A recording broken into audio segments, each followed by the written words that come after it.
MOUZ against Dandelions. Dire team ban. Radiant team ban. Love that for us. And one of the open qualifier teams, finally. 10 seconds remaining. People who like earned their way here. They weren't invited.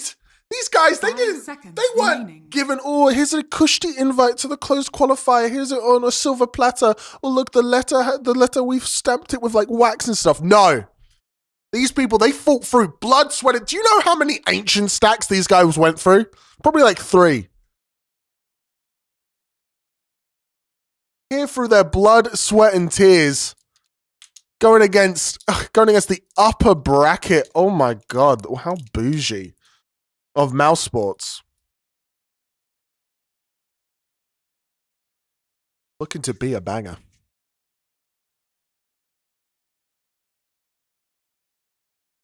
Has Dean Ball played yet? No, that's the next best of 3.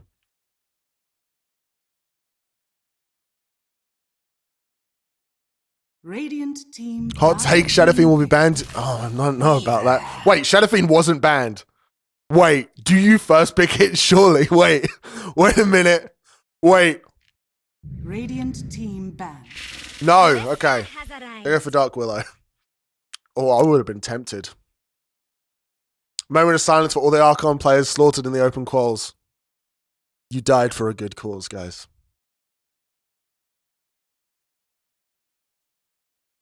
Ten seconds remaining.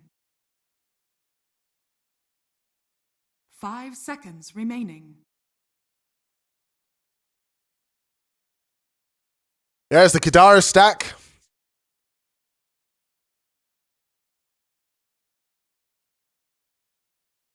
I didn't get to say it over the break. Thank you everyone for being here, by the way. Love having you. Thank you for all the follows. It's been so fun to cast for y'all. Can't wait to continue all the way to Sunday. Should be a lot of fun.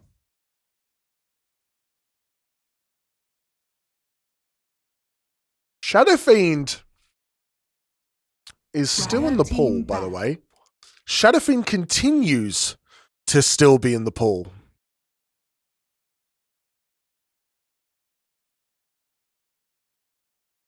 Interesting.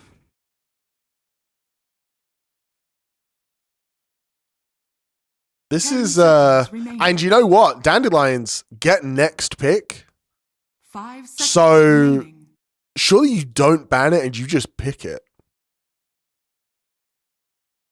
TA is banned. She's the second ban on Dandelions, but she is very strong.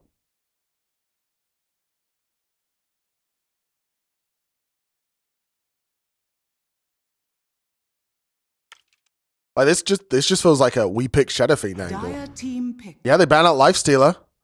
Small screen on the phone. Yeah, no worries. Radiant team. And they go for it. They're gonna go. Enchant. What? I feel like I'm taking crazy pills.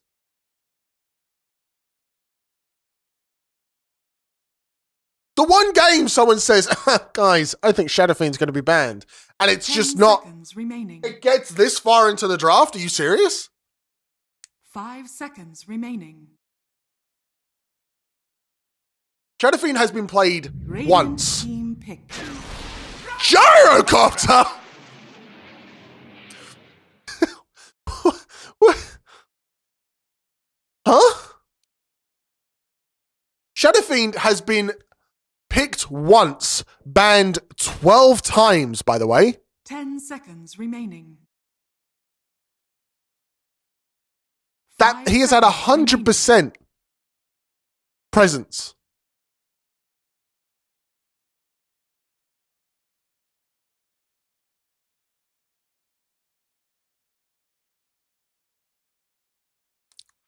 What I like. Do we just think we're like, nah, it's not that good? Like, what is this? Dire team pick. Crystal Maiden. GM? I swear to God, if Shadowfiend just doesn't get touched, what?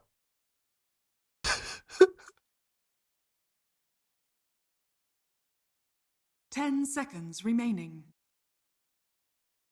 Okay, Dandelions. 5 seconds remaining. Guys, I'm gonna pitch a hero to you. What if there was a hero that has a stacking burst skill that also slows when you hit it, dominates in lane, has really high right-click damage, and has a huge AoE ultimate that causes a fear, and if you get the Ags, it basically doubles the damage. Thoughts? Thoughts?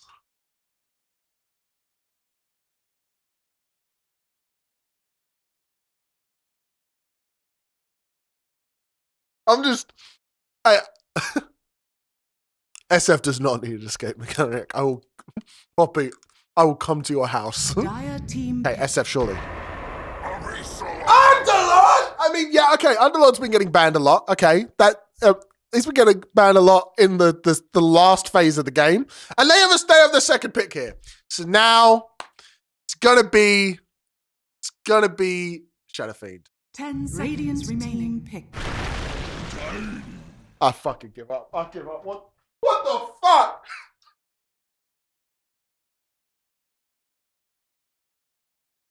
Hello, streamer Mr. Vendetti. Are you single, available for courting from yours truly? I am, yes. So thanks. 10 seconds remaining. 5 seconds remaining. Airy, unban Lily. Radiant team ban. Unban Lily right now.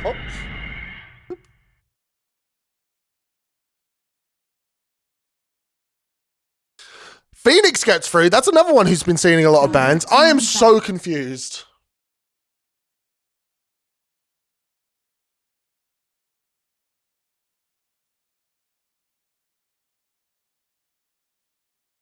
Not quite sure how to unban. I'll do it. 10 seconds remaining. 5 seconds remaining. Sparvel got it for us.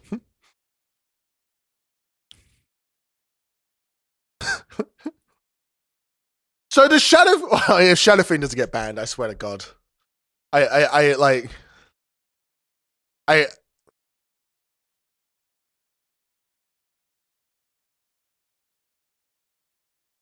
This is such a weird draft.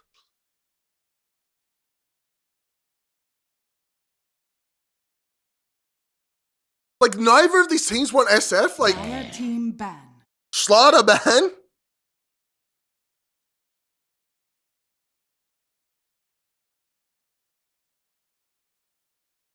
This would legitimately be the first game that Shadowfiend just does not get touched, by the way. Radiant team ban. Doom?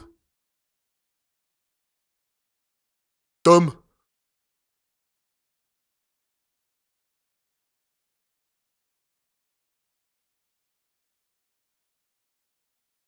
Ten seconds remaining. I'm just 5 upset. seconds remaining. Like, at this point, I'm just upset.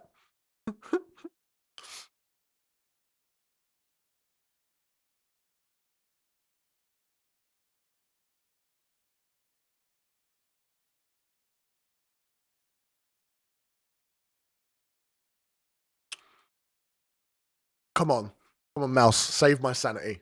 Save my sanity. Ban it. Just ban it. I know you want it. Oh, no, but you can pick it. No, don't ban it. Just pick. Okay, Storm. Okay. Storm Spirit. We got rid of it. Let's go. Shadowfiend Dome. Thoughts?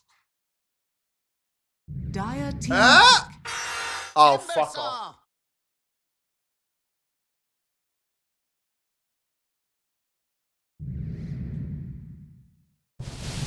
Choose your hero. Hoffling?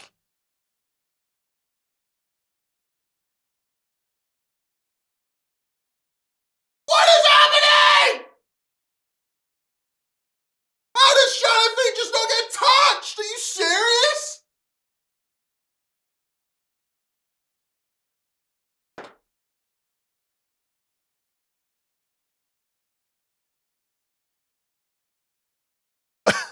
This is the first game throughout the entire qualifier he has not been banned or picked. I'm just so, like, it would have been a good game for it as well. Like, okay, whatever. Yeah, go fuck me, I guess.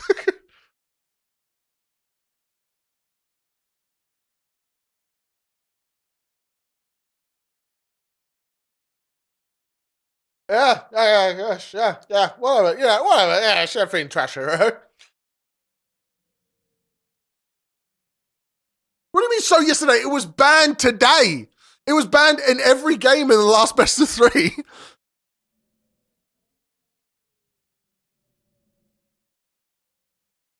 But here's the thing. SF is so strong right now. I don't even think you need to be an SF player. It's just like, you could like glide through lane, press your ulti button, and you're fine.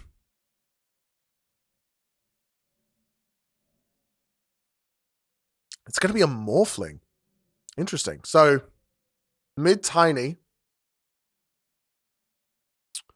against a mid Phoenix. Have I got that right?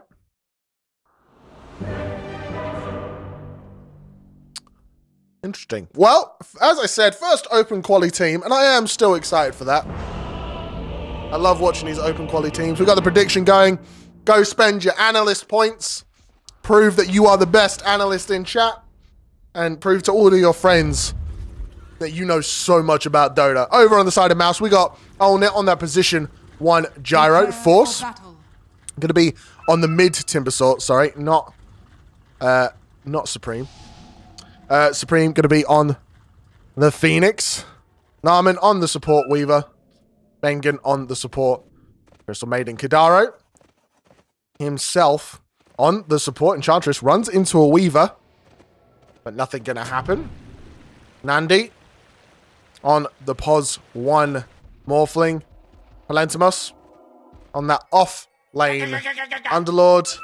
Desire on the support Dark Willow. And how the what?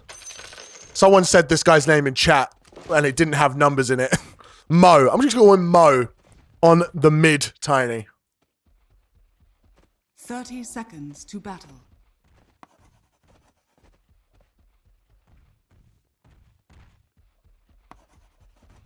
What's up with Ward died? Yeah, it's definitely interesting. I think this was a ward to set up to maybe get first blood. And then this is obviously just a normal mid ward. Moby, got ya. Thank you very much. 13 does not equal B, that equals 2. Come on now. The battle begins. You have to do it in a German accent? No, I don't want to offend people. I'm good. It will be in an English accent, and it will be pronounced wrong.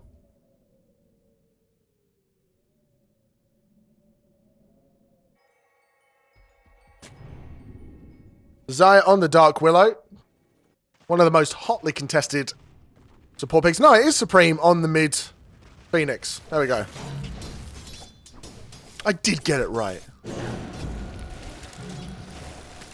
And this seems like a really difficult matchup for the Tiny. Already slow attack speed, hits the W's. And you can't really get last hits. And this is why we've been seeing the Phoenix banned out. I think this is the first time it's been managed to be played in these qualifiers. Every other, I think 8 other games it was just banned in.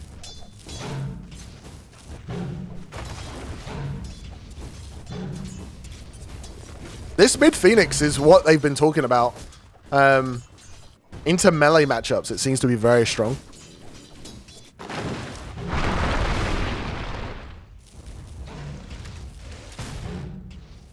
I want to change my prediction. You cannot. Over in the top lane, we do have the Morphling and the Enchantress against the Weaver and the Timbersaw. We've seen the Timbersaw today already have a pretty good time, but it's the first time we've seen Twisted Chakram. It was the tree splinter we got last time. And of course, Gyro CM against Underlord Dark Willow. And I feel like this is such a classic lane setup.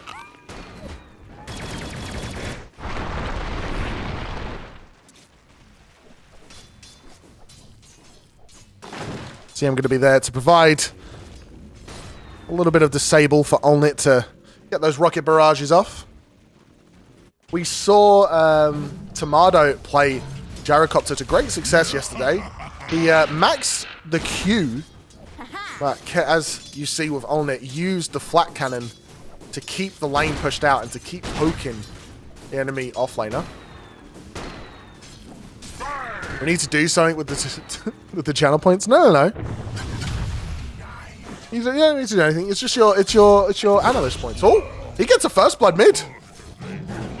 Shouldn't be looking at chat. That's on me. I don't know what you build on this mid lane, Phoenix, but you certainly kill the Tiny. It is first blood in this Tiny. 8 last hits for the 13 of the Phoenix, and now losing out on another wave.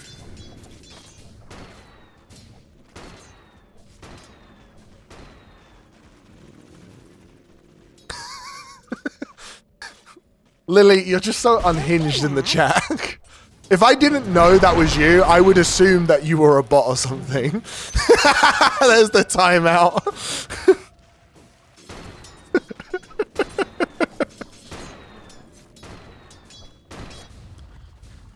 Meanwhile, the top lane, Morphling and Force. Going back and forth. And Morph is having a great time in this lane. 20 last hits. Not feeling pressured in the slightest. Radiant structures are fortified. Channel point reward for Hydrate. Ooh. I mean, I'm always hydrated. You know me. A dive here. Looking a bit messy, but Dark Willow taking a lot of damage. Right click's coming out from the CM. The creeps not just tanking the tower. That tower did not want to hit the Crystal Maiden. And it's Bengen that's going to strike back from MOUZ here. 2-0. And Enchantress taking a lot of damage up top. Going to get dove by Force. As Morph is having a good game, but can't be saying the same can't be said for the Enchantress.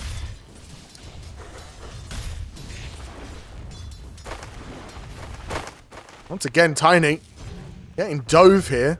Supreme feeling very aggressive. Dire's courier has been killed. Kills the courier, diving the tower. Dark Willow got a TP in. They want to punish the over-aggression of the Phoenix here. Does have Icarus dive and will get it off, but not to safety. Meanwhile, because of the rotation from the Dark Willow, Alnit and Bengen can pick up a kill down in the bottom lane, and already it's a very aggressive game.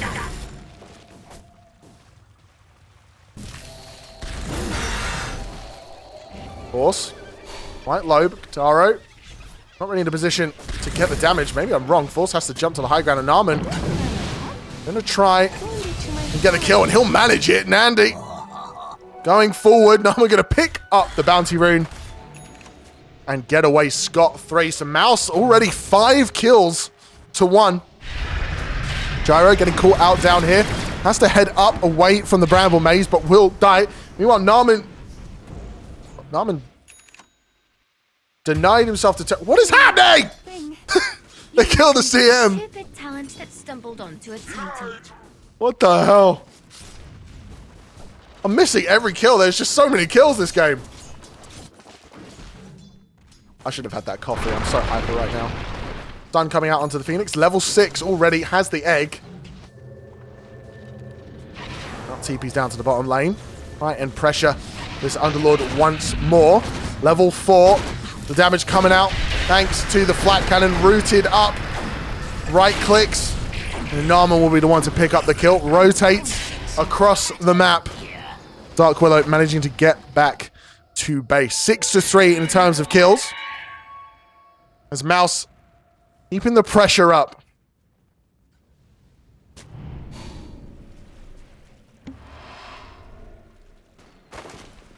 Supreme rotating down to the bottom wave, but there's no one here. No!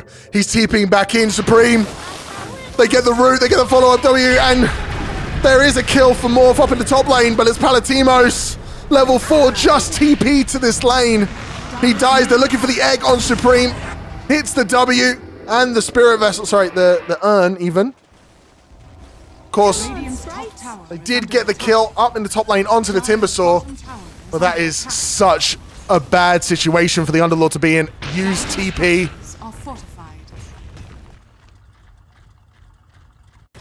Now has to walk back in lane. Still level 4. Almost level 6 on this Gyro. The mid Tiny though, rotating through. Trying to defend his Wisdom Rune. He's not going to get it though. It's going to be instead a trade of the top for the bottom. And now Icarus dive stolen by the Morphling. But Supreme has one of his own. Morphling wave forms to safety. Now Narman going to be the one being chased. The Bramble Maze not going to connect.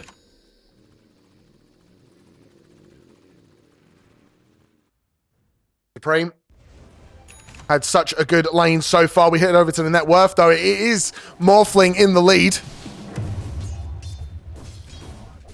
After a kill and a very last hit heavy lane. Phoenix in second place almost has a whole spirit vessel before 10 minutes. Tiny going to be going for the blink. Wants to get space for the Morphling. Supreme. They get gone on here by the Tiny. They're going to contest the bottom rune. Enchantress contesting the top. There's the Bramble Maze. Phoenix getting tossed. Does have egg. Will use it. Haste bottled up by the Tiny. But Phoenix stays alive. Oh, Morphling getting gone on here by the Timbersaw. Looks like he just wanted to clear the wave. Not level 6 yet. We're getting a lot of damage. And there is both of the Chakrams. Got level 6 off the wave. Meanwhile, there's a dive down bot. Dark Willow, the one in trouble. Bramble Maze will go through, stopping the Phoenix. Icarus dive on cooldown for 30 seconds. We'll have to back up here, but they ping it out. But they want to keep going. The Tiny has a haste on the way here. And Narman keeps going, gets the kill. Tries to TP out. That is not going to work, though, to toss underneath tower. So they don't get the Phoenix, but they do get the Weaver. And this Enchantress Morphling combo, just letting Morph constantly go down to as low agility as possible to get the heals back up. It's a smoke from the mid lane. They want to try and find this Phoenix farming in the jungle. She's so low. Doesn't have Supernova. Smoke breaks. They know they're there. Phoenix can't. Icarus dive away. The toss! And Dandelions strike back. 8 to 6 in kills. Underlord may be sad, but the rest of the map looking pretty even. And now the target. Going to be Gyrocopter. Walks underneath tower from the Tiny. There's the Avalanche, the toss. Back towards. The root will hit as well because of the Bramble Maze. Force gets the kill onto Morphling up in the top lane, but on it. Can't get away. So it is a position 1 for a position 1. But they managed to slow down this Morphling. Over on the side of MOUZ. Kadarin out, getting found out. Does get the heal off. And just going to go for the TP. Doesn't make it. Just too much burn damage. My God. Radiant's bottom tower is under attack. MOUZ on fire right now. It is just go, go, go. This mid Phoenix showing why it has just been perma-banned throughout the qualifiers. Radiant's top tower is under attack. Radiant structures are fortified.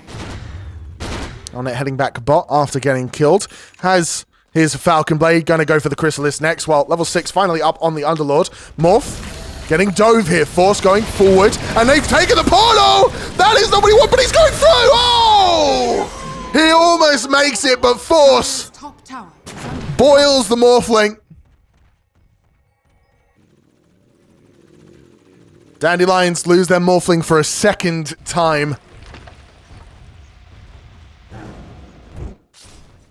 The MOUZ as well, looking down in the bottom lane. There is the Frostbite.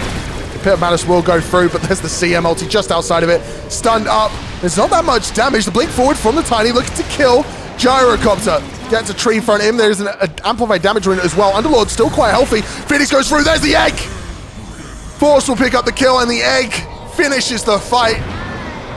So Dandelions, it almost looked like they had the return kill there. But Gyro managing to get away with a sliver of health. Radiant's middle tower is under attack. Morphling farming up a Dragon Lance, then wants to go for the Manta. Timbersaw has a Kaya. Nothing queued up so far. Phoenix going for the Boots of Travel after the Vessel. I know a lot of people were wondering what this Phoenix will build. Atos going to come out on the Weaver. Well, Bengen, nothing queued up. Doesn't want to plan anything. Gadaro bringing out just a sentry. Lentamos going for a mech. Pretty standard for the Underlord builds we've seen. Yule's coming out for the Dark Willow, and Tiny has his blink. Nothing queued up yet. The Bream has the Invis rune. Doesn't have his ultimate, though. Makes any potential team fights quite difficult for them, as they can get burst down by the Tiny. Dire's bottom tower Morphling is under attack. needs to be their target. Phoenix instead going to take the portal. Looks like they want to try Radiant's middle tower is and get the under gyro once again. Move forward from the Weaver. They'll see them in. They won't see them in the tower. Sorry, because obviously they're on the same team. I'm cooked. They're instead going to try and bully the Underlord once again. But there's a smoke there from the Dark Willow and the Tiny wrapping around in this bottom lane. They don't know that the Phoenix and the Weaver are here. They get the scan on them though. Supreme has egg in 2 seconds. There's Tiny, goes forward, finds the gyrocopter. The Dark Willow Bedlam is also there. But Olnit, he lives! And the Phoenix is here, drops the egg. And Tiny once again getting punished for the aggression. Underlord tried to portal forward there, but thinks better of it.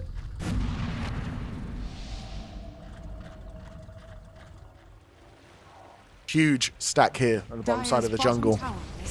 If MOUZ found that, gyrocopter would be absolutely salivating though with the Phoenix.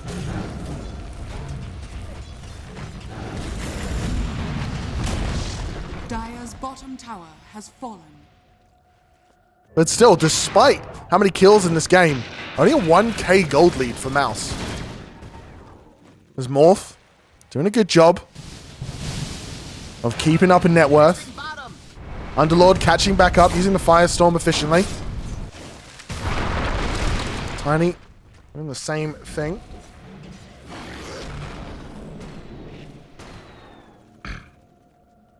Narman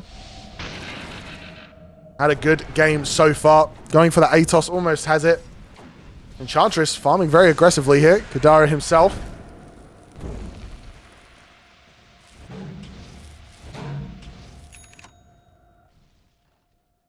And Timbersaw looks like he might be the target. Tiny gonna blink away from the Timber Chain. As Dire are all on the way, but Kadara going for the TP out. There's the Chakram. There's half his health in damage, but he will get back to base at least. Underlord has to run away from the Phoenix, who is just aggressively farming their jungle. Luckily, Morphling did manage to take this ancient stack with no troubles. But will the Morphling coming online be enough for Dandelions here?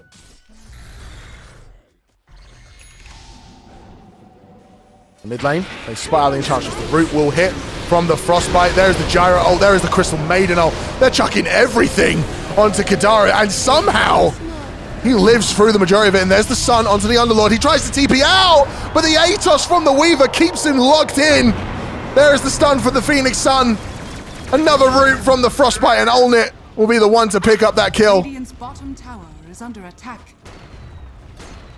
Dire's middle tower. Just going from bad to worse here as Nandi tries to get the tower down bot, but Timbersaw already on his case. Will manage to Timber Chain out here, but another Timber Chain forward is the fight of the mechs right now. Supreme in the area, hits out the Fire Spirits, but the Bedlam from Dark Willow will put Force down. Put him out of commission. Well, Tiny gonna steal the Wisdom Rune. Love to see it. Feel bad for Underlord? Yeah. It's a rough game. It's a tough one.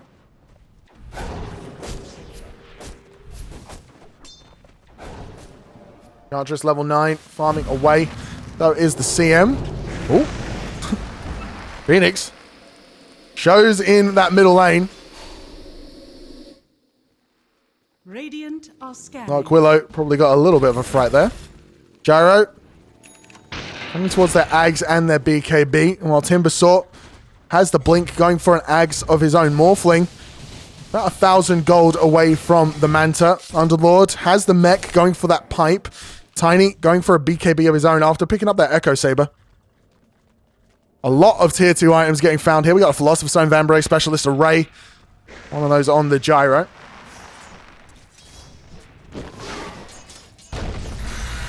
Well, CM finds the Enchantress, and Narman's the one to pick up the kill. I guess the good die young, and it's just not fair. Dandelions still keeping themselves in the game, although they definitely do not have momentum behind them. It's a 3k gold lead now for MOUZ.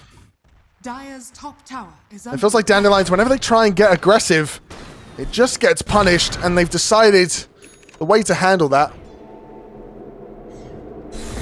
is just play passive, but Morphling might get punished for trying to take the tier 1 here. Radiant's bottom tower. Engen in the area, so's Narman. Morph gonna farm a stacked tier 1 camp. MOUZ are in the area. Can they catch anyone out? It doesn't look like that's the objective. Meanwhile, Dandelion's pretty grouped up here.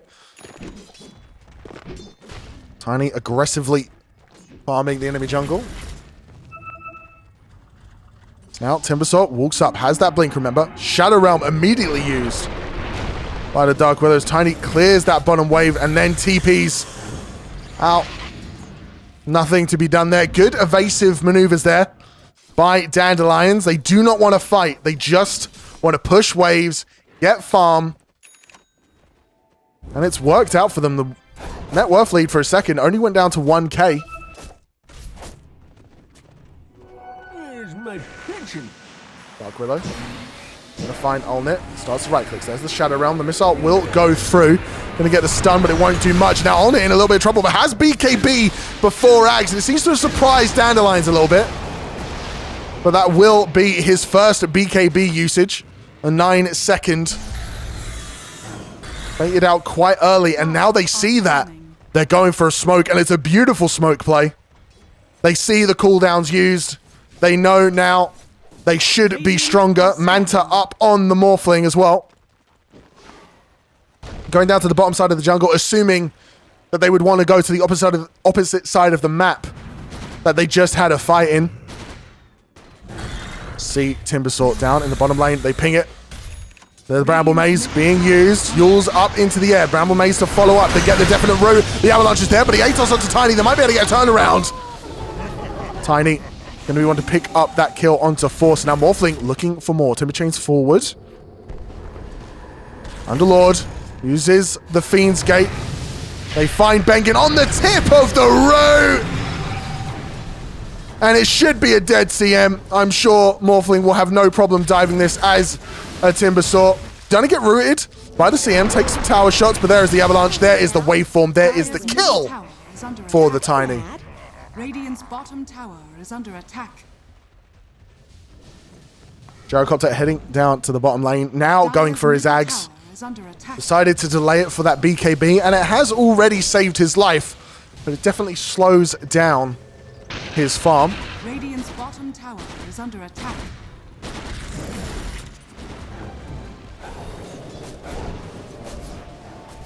Now, Vidaya farming down the bottom side of the jungle. Kadaro gonna get chakrammed, but still feeling like he can farm up the camp. Not feeling threatened at all. Morphling heading towards that BKB. Timbersaw going for his Ags. Now MOUZ, they ping out the Roshan. And it's going to be a slow one. Shard up for Kadaro. But they'll go for it. I don't think the Dire have any idea this is happening. And really, why would you?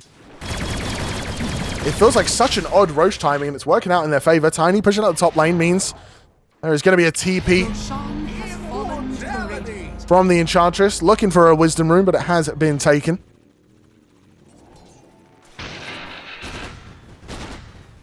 And they get the Aegis onto their Gyrocopter. And Tiny pushing out. That top wave now can't blink out. Absolutely surrounded. Atos is there. And he's in too deep. And he's trying to keep the water above his head instead of going under. But he just cannot. brought down by the combined strength of Phoenix, Weaver, and CM, while cutting the creep waves. Morphling almost has that BKB. Top of the net worth still. Allnet struggling to keep up without that Ags.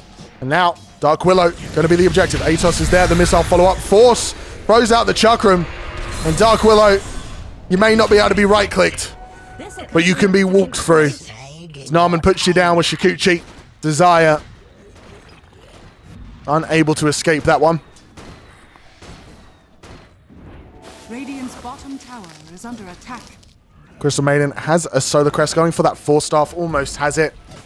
Underlord still trying to get himself back into this lane back into the game after what a rough lane they had, dying twice at level 4.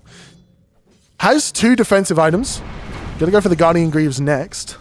So when he turns up, his team does get extremely tanky. Gyro, 1k gold away from his Ags.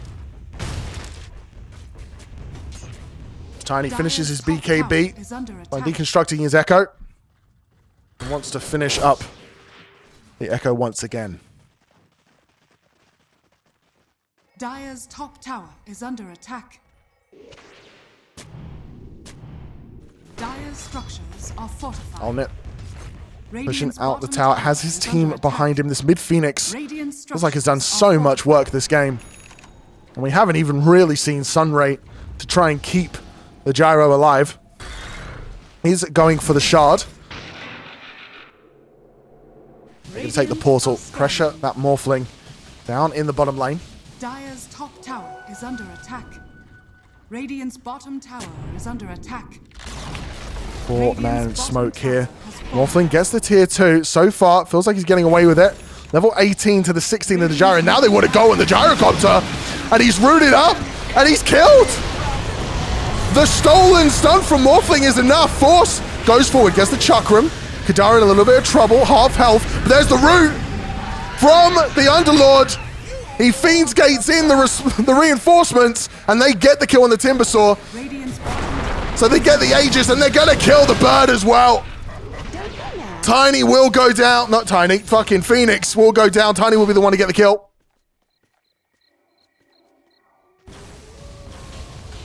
Tiny says, you may be able to solo kill me in lane, but when I have my team around, oh, a good double stun there.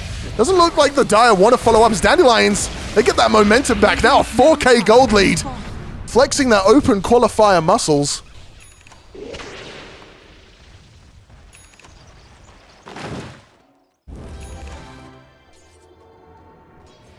Showing how they've come out of the hyperbolic open qualifier chamber.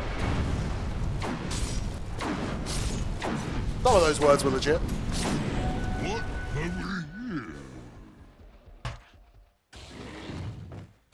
Morph has that Manta, as we were talking about, that has the BKB going for the Kanda. Almost finishes up the Flak Tree and was already doing a lot of damage. Allnet finally has the Ags. Now going for the Daedalus, trying to kill this Tormentor. But it's slow. They will give the Shard to Crystal Maiden.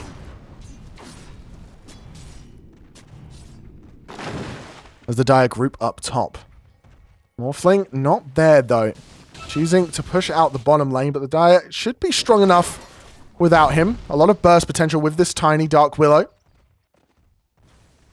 Radiant's top tower is under attack. Timbersaw almost has his Ags, only 330 gold away from it. The Dire, they see Allnet. They don't pull the trigger. Feeling like it may be a little too good to be true. They show themselves on the wave. Morphling gets an Invis rune, starts heading top.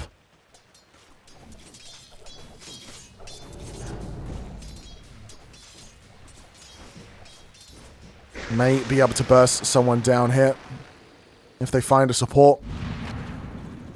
But the Radiant groups up, apart from the Timbersaw, who is down in the bottom lane, sticking together here. Supreme has his Shivas. Going for that Shard. BKB going to come out for the Weaver eventually. Dire are scanning. But the Dire now on the hunt. Timbersaw away from his team. Fiendscape forward. Smorfling finds the CM. The root follow-up from the Pit of Malice. And Bengen can't survive the combined damage of the Underlord and the Morphling. Now MOUZ in a full retreat. TPing out in the trees. They almost get it with the Avalanche, but not quite enough.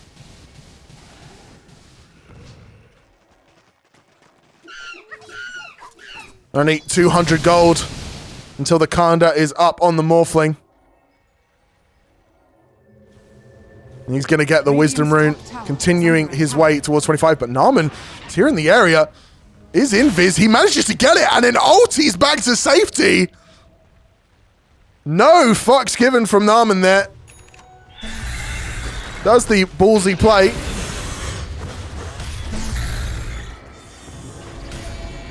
And it's good to see the confidence despite, you know, the momentum shifting out of their favor. Still going for those confident plays. Tiny now. Looking forward. They do see 3 of them. They jump forward. Tiny is the target. 50% of his health gone from one combo from the Morphling. This hero is supposed to be tanky. They find Naaman. They stun him up and he will be killed. No ulti to get away from that one now. On it. Taking a little bit of damage from the Tiny. Waveform forward from Dande. The clone popped out there. Oh, the toss, no. Doesn't get on top of him. But Dandelions very much in the driving seat now. Constantly looking for the engagements. Constantly looking for the fights around the last tier 2 tower that MOUZ have.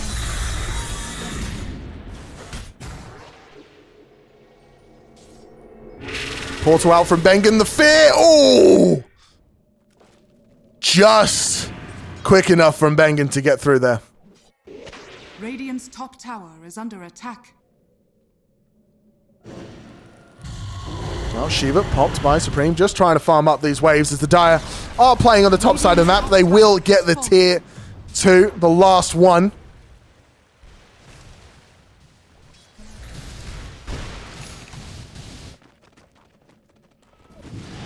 But MOUZ still farming up. The Gyro, second in net worth.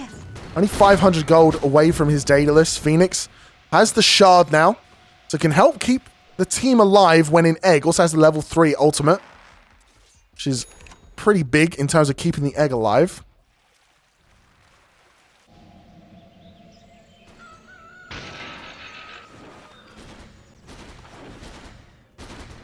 Now, Naaman, Supreme, and Bengen all playing down. Yeah, it looks like they might want to smoke, but the Dire also heading to the same side of the map. Roshan not up for another minute, but it's definitely the objective that both teams want to fight for right now.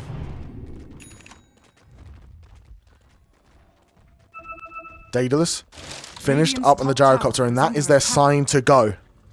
BKB, Daedalus, Ags. They see the Morphling on the wave. Tiny in the position to break the smoke. Both teams smoked up now. Vision on the high ground. They'll see Naaman, and they're going for the wraparound. Tiny wants to try and find that backline. So does Dande. Instead, though, they're heading to that Roche pit, just trying to stand on the high ground here. And the Radiant will scan the Elus. They know a fight is brewing. Both teams ready and raring to go, posturing, trying to find the correct angle. Force blinks, destroys the tree to get rid of the smoke. Palantimos gonna get the Pit of Malice and some damage up onto Force as Tiny smoke breaks. Radiant, though, on the wrong side of dodge. Very close to the tier 2 tower. Means that buybacks and TPs in are a possibility. As Dandelions, they hold the Roche pit. Morphling spots that Roche is alive and he will start it. MOUZ, no vision of the pit. They don't know that they've begun this, but it's dying incredibly quickly. They might start to smell something, but it's just posturing right now. And they're gonna let it go. Morphling gets the Aegis. MOUZ now gonna get caught with the 3-man avalanche! The Sun Ray to keep them alive. BKB up for the Tiny. He tries to finish off the CM, but he doesn't manage it. Instead, Tiny TPs. Luckily, Dande and Kadaro there to help. Tiny TP back to base for some reason. But they're looking for more. MOUZ on the full retreat. It's a double kill for the Morphling. What was that TP from the Tiny? Was that just... Guys, I hit the 3-man avalanche. I'm done here. Bye.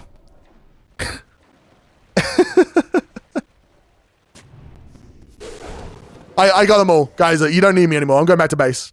They even Fiends Gate him back into the fight.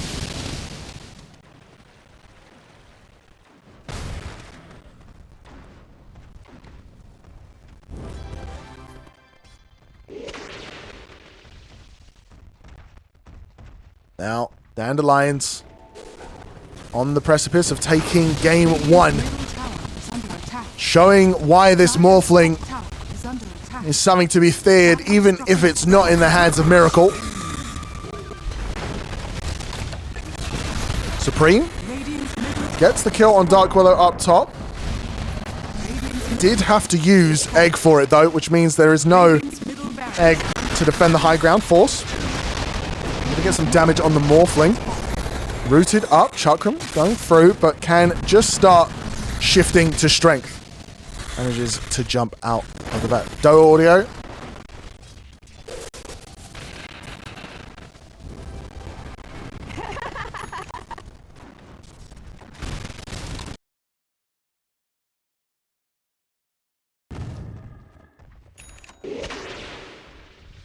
Thanks for the heads up.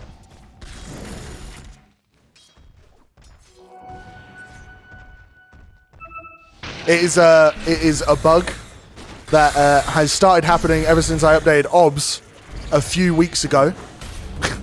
Not a few weeks ago, a few months ago. And for some reason, just I can't find out what the fuck's causing it. But thank you for the heads up, everyone.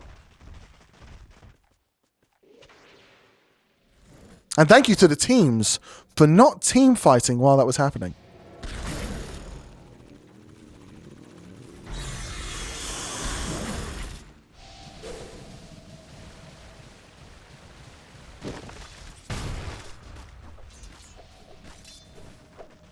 But Dandelions, they do get that lane of racks. You lose start on the bottom side. Are scanning.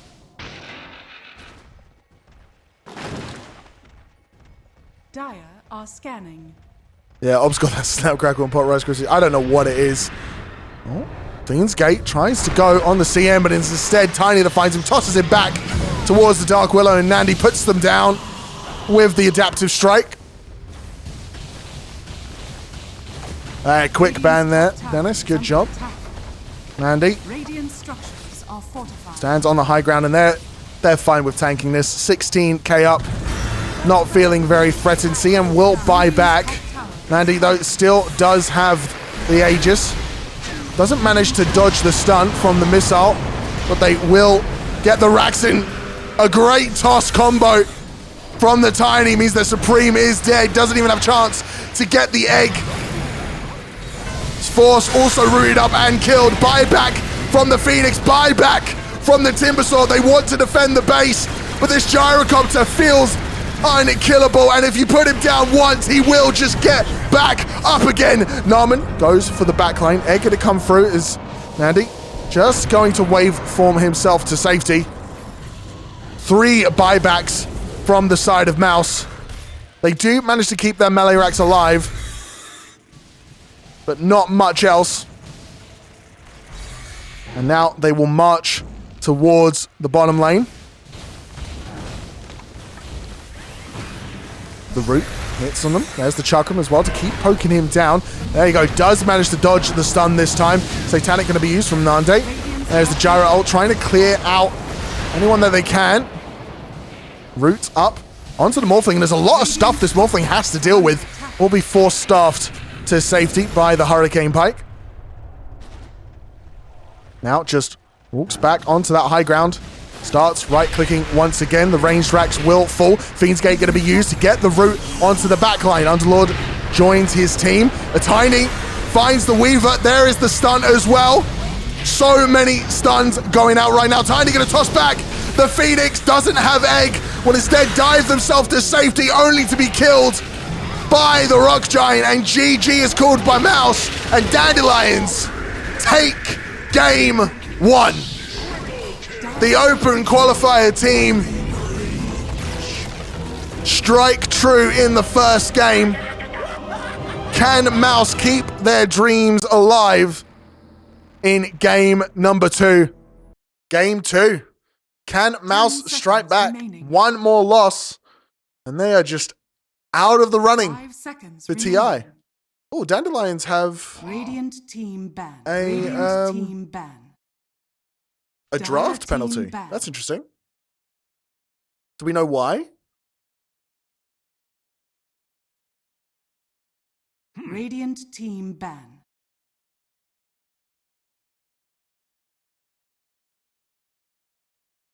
Maybe PGL's Twitter or 10 something seconds remaining. says why. Radiant team ban. Dire team ban.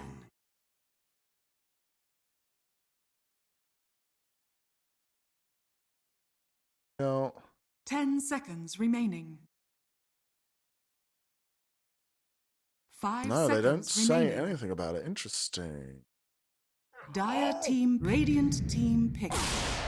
They didn't pick SF, so draft penalty. True! Dire team ban. Templar assassin. Wait, wait. TA gets through. Wait, huh?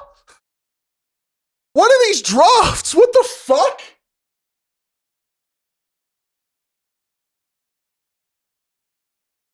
10 seconds. And they remaining. just fucking insta-lock it as well. You know they were just like, whoa, TA, bonk. Like, what the 5 what? seconds remaining.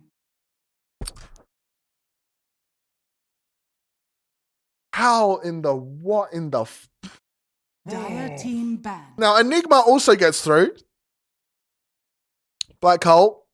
Pretty good. Pretty good spell. But TA is very Radiant scary in the team current ban. patch. Dandelion's going to ban out the Phoenix.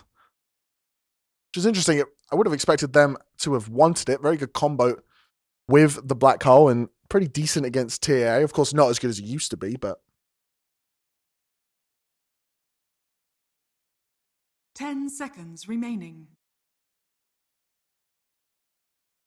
5 seconds remaining. And now MOUZ need to think. Radiant team pick. Dire No, they team don't ban SF.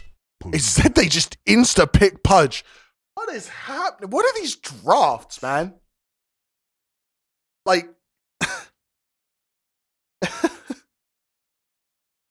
Who else has been, like, completely contested? Witch Doctor has obviously banned out. 10 seconds remaining. Darkseer is still in the pool. 100% contested rate on the Darkseer 5 as well. seconds remaining.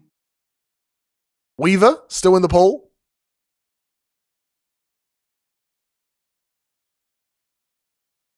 Oh God, no. Do you think it's a jungle Pudge?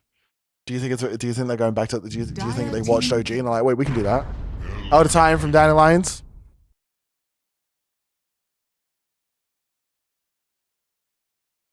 SF from Dandelions, question mark?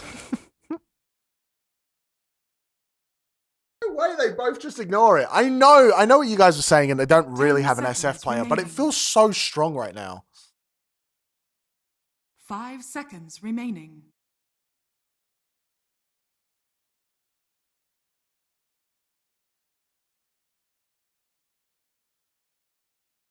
I think Sneaky Turtle, it's more about the fact that you get the mana regen on the bottom side of the map.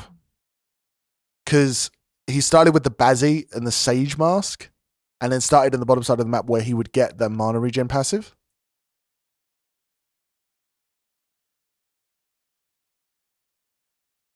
Oh, the Titan is nice to see. Earth Splitter, always a fun spell. And Dandelions, they're thinking, do we pick SF now or do we pick SF later? Surely that's what they're thinking.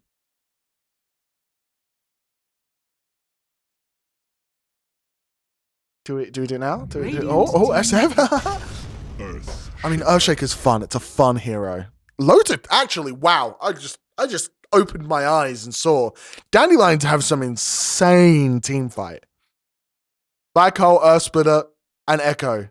Like, if there is a 5-man Black Hole, which obviously not 10 very likely to happen, seconds remaining. but if there is a 5-man Black Hole, everyone 5 dies. seconds remaining.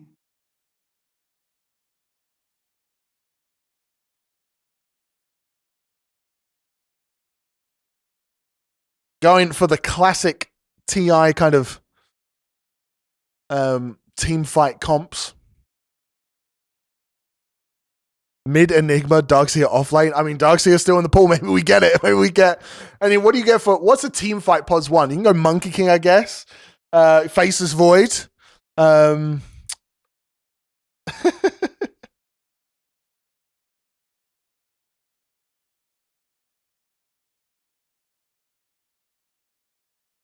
now MOUZ is thinking, hey, let's get SF. Question mark? Oh my god, wait, they can get SF safe lane. They could still get SF safe lane. They could do the black hole, Echo Slam, Split Earth, Requiem of Souls combo with the vacuum. Guys, I've seen it. I've opened my third eye. I can see past the veil.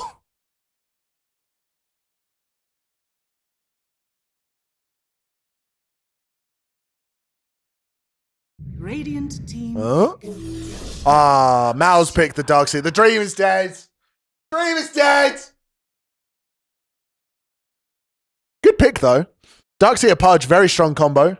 Hook into the Iron Shell. Vacuum also pretty good for setting up hooks. 10 seconds remaining. 5 seconds remaining.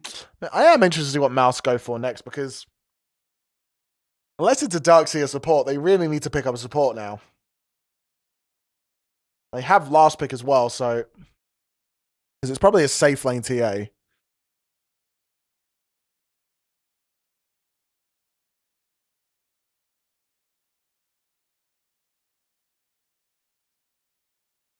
So giving your mid last pick very valuable. And they're going to go with Warlock. A good black hole cancel. We've seen this a lot into the Enigma. And actually, as well, the shackles are very strong this game. Like the tether. Fatal bonds, that's it. My concern for Dire is how do they actually punish a Darkseer solo while Pudge fucks off with an ET5? Yeah, no, it's definitely something tough. And Dandelions, they go back for the Morphling. Had a great game on it last game. They decided to go back to it. Going to immediately ban the Doom.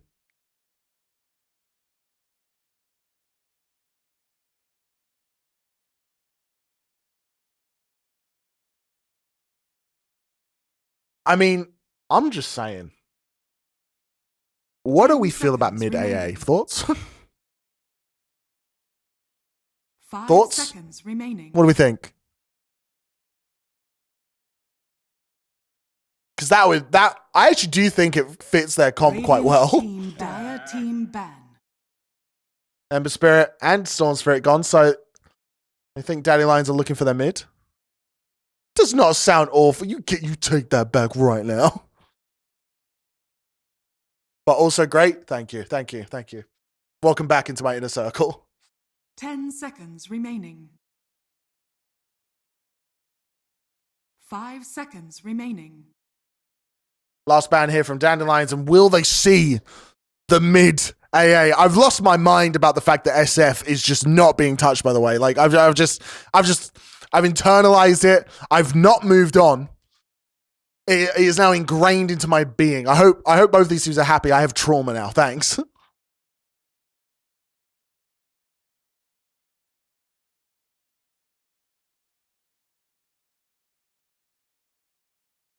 Do you think that's what Dandelions are talking about? They're like, wouldn't an SF be quite hard to deal with here?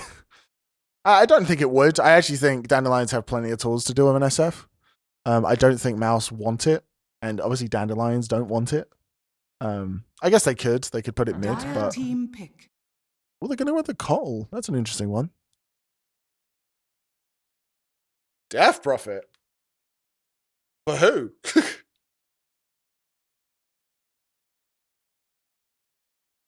MOUZ though, they're not. Something weird about the MOUZ draft that I don't like. Even if the TA, like, 5 seconds. even with the TA being absolutely busto, team pick. it is a Death Prophet. Lucas, are you watching the official stream? Be honest.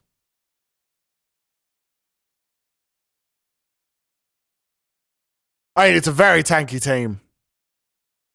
Everyone here is quite hard to kill. The TA.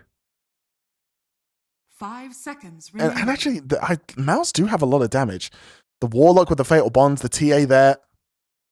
Your internet would die? Fair, fair, fair.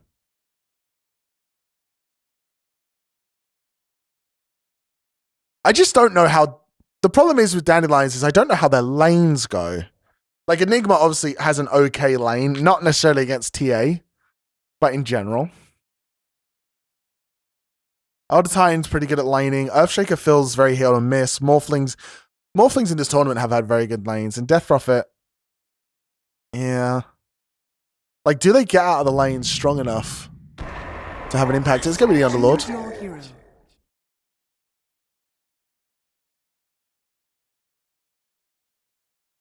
As you wrote that, you lagged. That's funny. Wait, it's a POS 1 Underlord. Wait.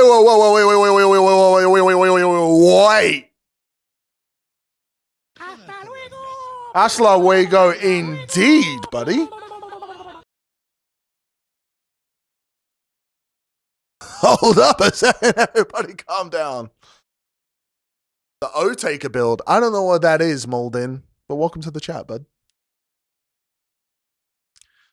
Huh. I mean, there is theory around this Underlord pick. Those Eidolons are getting cooked. That's actually a valid point. Remaining. Yeah, I guess the logic is we're not putting TA safe lane, so we need something that can kill Eidolons, but... Oh, I don't know. I don't know about this, man.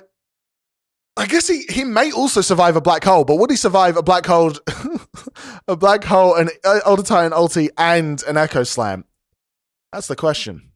A little bit of spice here, and once again, actually, a team from the upper bracket putting their TI hopes on the line of a little bit of an out-of-pocket last pick. Love to see it. I mean, we always love a little bit of kookiness in the draft. Let me get you your predictions, you animals. Give you 5 minutes.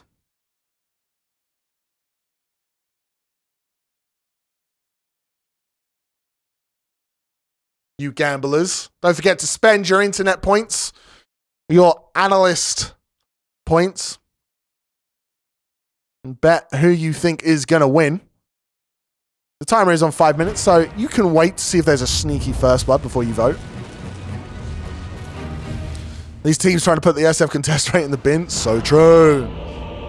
So true, and I hate it. But game 2, potentially the last game of MOUZ in this qualifier. Let me tell you who's playing what where. Over on the side of MOUZ, we have Olnit on the position 1 Underlord. Force on that offlane Darkseer. Many braces. Supreme on that mid lane TA. Bengen on the support Warlock, and Narman on the support Pudge. Meanwhile, Dandelions, position 5, Kadaro on the Elder Titan. Dande once again on his safe lane Morphling. Palantimos on the off lane Enigma. Desire going to be picking up the support Earthshaker. And last but not least, we got Mo on, or Moby, on that mid Death Prophet. He's not jungling a Pudge. Of course he's not jungling a Pudge. He's on the wrong side of the map for it.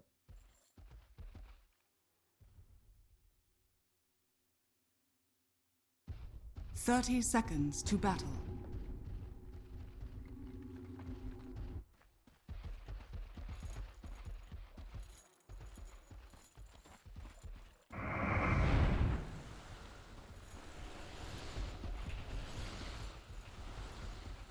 No shenanigans. Level 1, both teams. Love to see support Pudge in the pro games. He's finally become an actual hero and not a grief pick. Yeah, I mean, he's very much, it feels like if you can hit Hook, he's not a grief pick, right? And these pros tend to be good enough. A lot of people betting on Dandelions here. They don't have faith in that position 1 Underlord. Am I on directed cam? I am. There we go.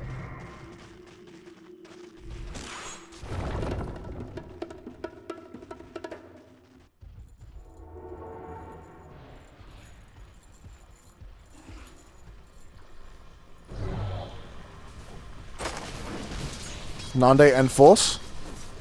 Both starting the lane off by themselves. This Death Prophet going to be laning up against the TA. Early damage on both sides. Going in on the Underlord. Love to see the Faith. As Enigma starts off the damage, there is a stun from Desire. Trying to get that Underlord a bit lower, so he has a harder time early on in this lane before he gets the points in his E. Firestorm, though, going to start work on the Eidolons, with the Fatal Bonds also coming into play.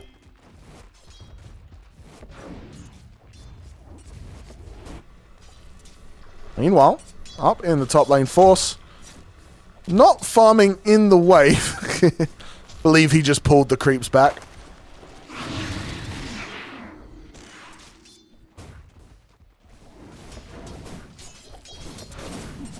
Last few minutes there if you want to get your predictions in to get those valuable analyst points. Prove to the rest of the chat you know what's up. Morphling. Start hitting this Darkseer, and Darkseer just doing everything he can to avoid this lane. Basically what's happening. Firestorm once again on the Eidolons. They will get to split off, but there's the upheaval as well. They'll get one kill from them.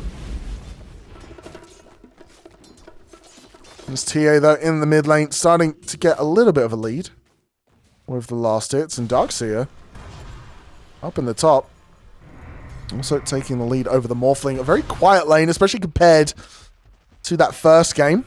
It's Narman surged up to pull the creeps back. Doesn't get the ranged creep, which Force is going to be a little bit sad about. And the Courier going to die there for Pudge. But they will at least get them past the tower.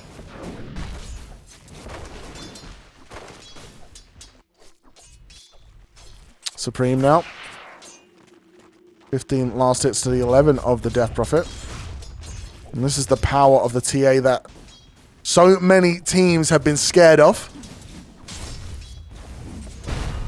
in the current qualifier. Now Narman looking to chase down Kidaro. And he will just get the Lotus.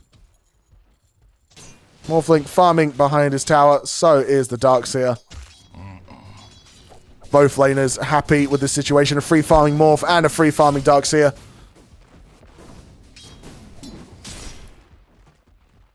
But yeah, nothing really happening in these lanes at the moment. I feel like we had like 10 kills or something already. All in on MOUZ, okay. We got 54% of 54% on MOUZ. 9 people have bet on them. Oh, now the pit and the Fatal Bonds onto the Eidolons. There's the cleave coming into play. That's a lot of money for Bengen. This Warlock has 8 last hits just due to the Eidolons. I wonder what build the Underlord goes, because typically we've been seeing, you know, mech and all that kind of stuff. Looks like he wants to go Echo Saber after Phase Boots. Desire walking into lane. Doesn't really have the mana to do much here. There is the Mango. Blood Grenade going to go through, and Desire taking a lot of damage. Unlet has 70 from his attribute aura, but it doesn't matter. The Eidolons, they're right-clicking and pops the stick. Pops the what the heck? It's First Blood from Dire, but barely. Olnit will die, but Narman strikes back. Palantimos coming in clutch.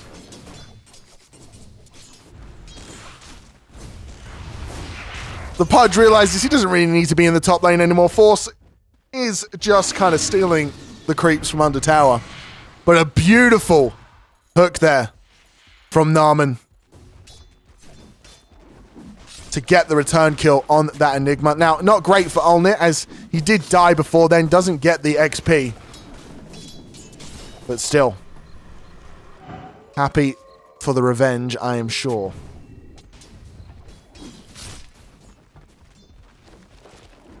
Olnit, level 4. Probably going to level up the Firestorm once again.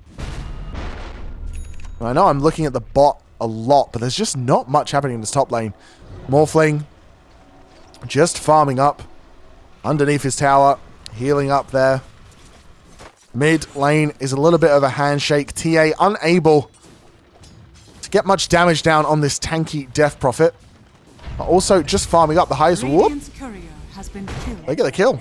Pudge. Walks up top. I was just saying how nothing happens in this lane, and suddenly happens in this lane. Darkseer will manage to make it out, though. The TP back to base.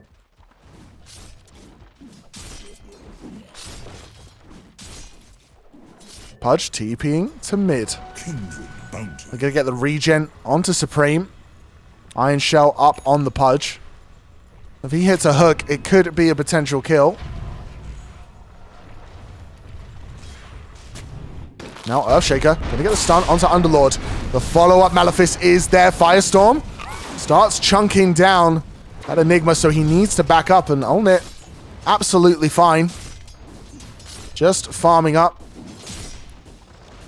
The cleave helping him keep that creep wave away from him. Narman misses the hook in the mid lane. Dire's bottom tower is under attack. There's Underlord, very hard to lane against. Almost 50 last hits in 7 minutes on this hero. Now at a Titan going for the Wisdom Rune here, but Narman already here has hook, has Rot, and Darkseer joining as well. Narman is quicker on the click. Kadara accidentally clicks on the Watcher. This will be a kill.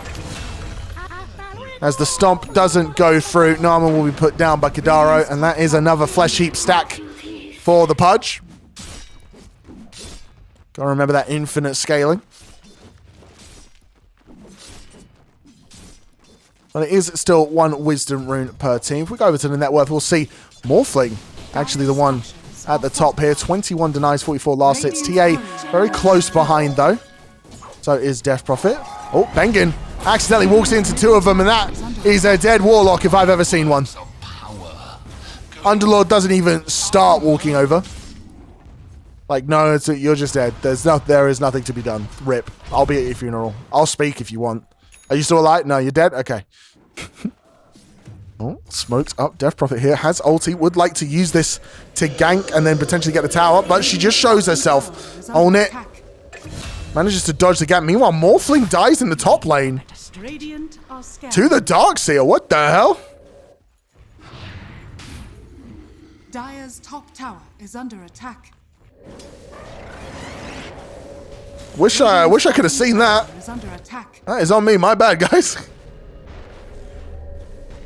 I'm just an Iron Shell player, I guess. Didn't use Wall, did use Vac.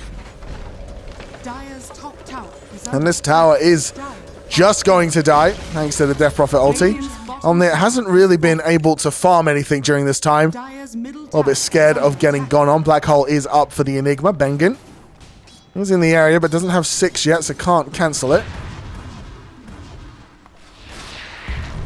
Trap popped on Kadara and Supreme. This is the power of the TA. Any support call out. There is the bonus damage. Oh! Kadara managed to live. The Jukes are there. The Supreme lets him go.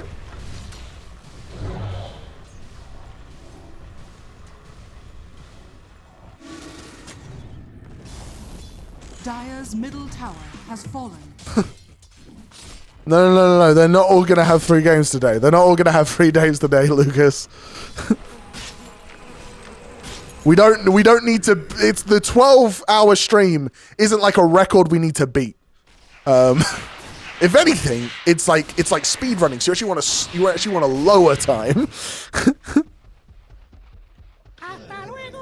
Kadaro going up through the portal. It's Palamitos. Plantimos. Farming the bottom side of the map alongside the Underlord.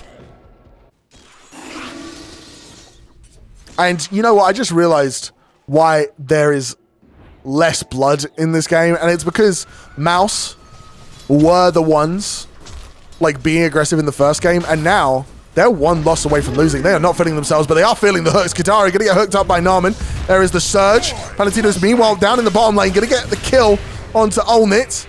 TP going to go through onto Kadaro, but looks like they used Black Hole to kill the Underlord there.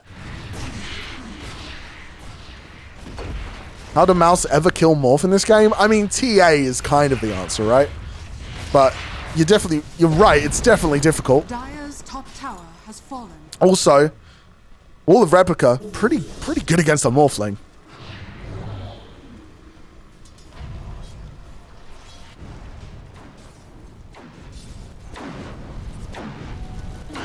Underlord once again back alive. Saw Entropy itself hurtling towards him. Decided to go have a rest in the afterlife. But back now. We love that for him. Darkseer, I didn't even think of the axe. Meanwhile, Kadaro once again getting caught out. Supreme will get the kill. Yeah, I didn't even think of the Morphags. Very good shout there from my analysts in chat.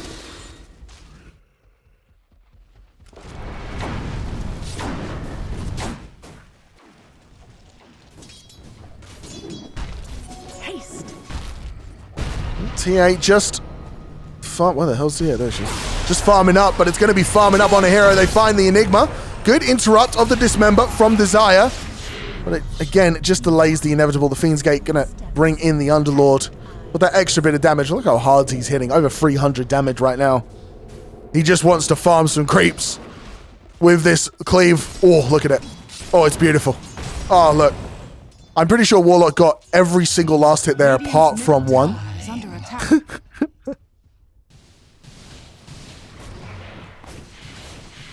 Supreme and Dande fighting over this one camp. Narman is in the area. Good hook here. Could spell the end for the Morphling.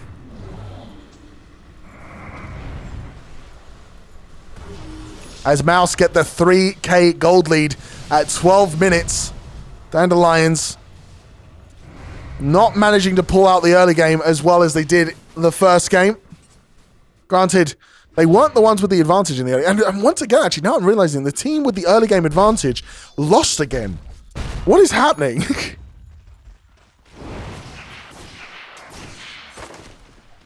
Smoke up on the Enigma and the Death Prophet. Black Hole on 16-second cooldown.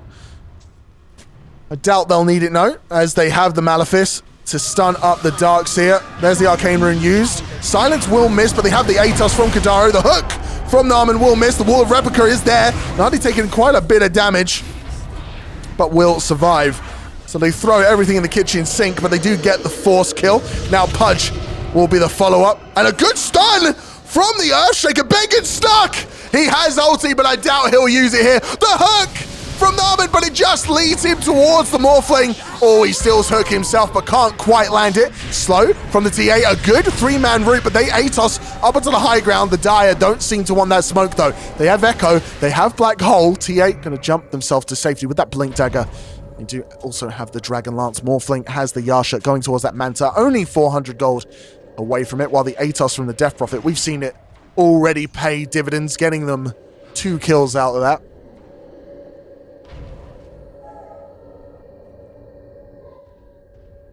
All right, we'll pick up a Wisdom Rune. And Dandelions, they strike back. They're like, wait, we're not in early game anymore? We could get a lead now. We can do it. That means we can win.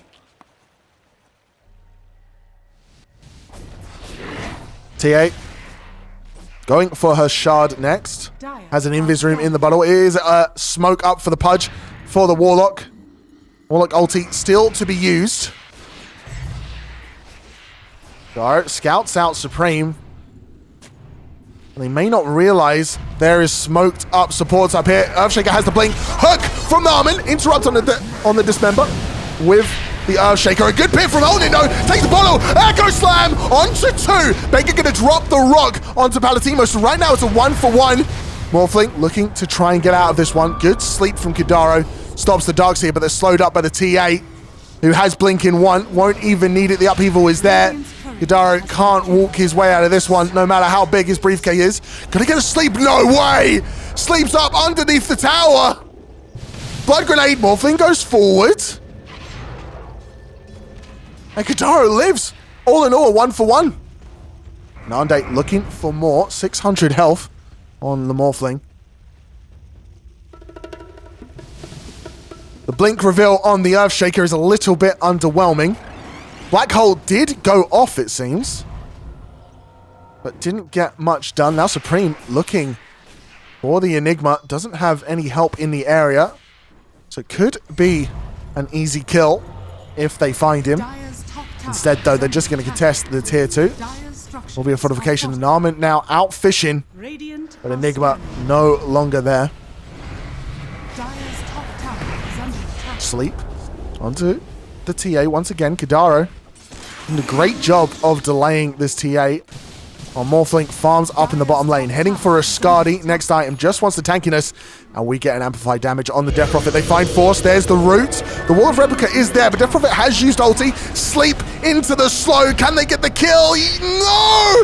12 health! And now Death Prophet in a lot of trouble. That's a lot of damage from the Underlord.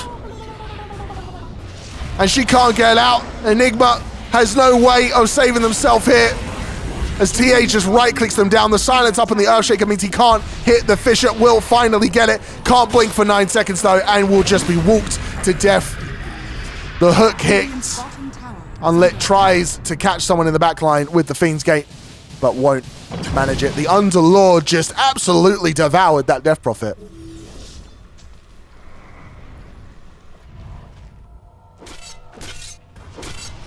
Quick, guys, Sparvel isn't here. Let's say nice things about him. I think he's neat. I think he's a nice guy.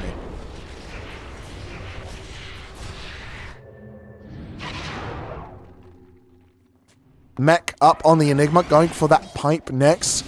Morphling still heading towards the Skadi. Earthshaker, no plans as of yet. Death Prophet wants the BKB. Elder Titan, looks like they want to go 4-star. While Underlord has the Echo. Going for the BKB. Force has the mech, has the pipe. T8 going for the Desolator after that blink Dragon Lance. Almost has it. Warlock has the ulti again. Going to go for a 4-star into the Aether Lens. I think Aether Lens makes so much sense this game when you're trying to cancel black holes. And Pudge has a Vanguard, has a Windlace. But gonna go finish the Crimson Guard. Earthshaker in a good place to spot any smokes. Force gonna be what's found out. Shield Rune gonna be picked up by Desire. Not sure it was worth it though, as a lot of damage comes out from Supreme. There is one more right click.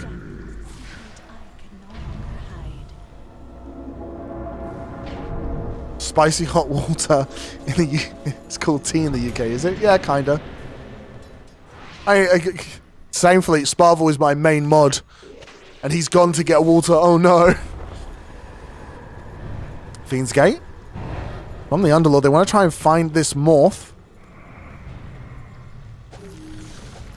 Armament misses the blind hook. As Dande will show his Elus in the top lane, so they know he went south. But Kadaro seems to be the target. And Dandelions, once again, just buying themselves time. This is what happened in the first game. They just waited until their Morph had the items he needed. Now he's going to go Butterfly. So he was going to go Skadi, but instead commits to the Eagle Song. And goes for the Butterfly, just trying to get that armor against the TA. And trying to get the damage to kill Underlord.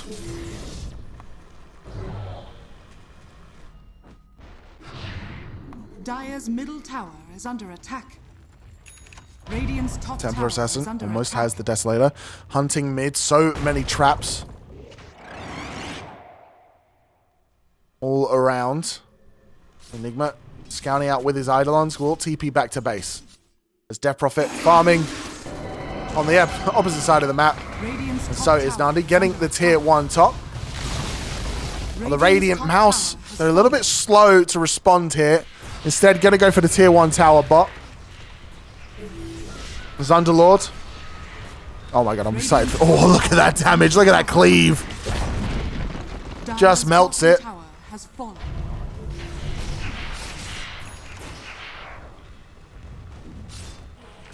Earthshaker looking mid. No real help there for an Echo, and it's only a level 1 Echo Slam right now. And MOUZ decide they want to take the Tormentor. Should die relatively quickly here. And Bengin gets his shard. And it's the opposite of Kuroki. It is a max level upheaval. As Dande can't actually finish the Tormentor. This is so close to him dying. Force! Uh-oh, in the area. Dande might get punished here. His courier gonna die with his Claymore on it. Meanwhile, on it. Gets the kill on Kadaro. Dande in the base now. Has waveform in 8 seconds. Narman looking for the hook. He'd prefer to not have to hit it, but Supreme is there. Oh, a good man to dodge. Has waveform, but the silence! As Supreme gets the kill. An unfortunate Tormentor play. We see it so often. Radiant's middle tower is under attack. As the Tormentor gets the Morphling killed, it's a goofy play. TP in from MOUZ Bengen up, and so it looks like MOUZ want to play on the bottom side of the map. Dandelion struggling here Dire's middle tower is under attack. to find their footing in this game.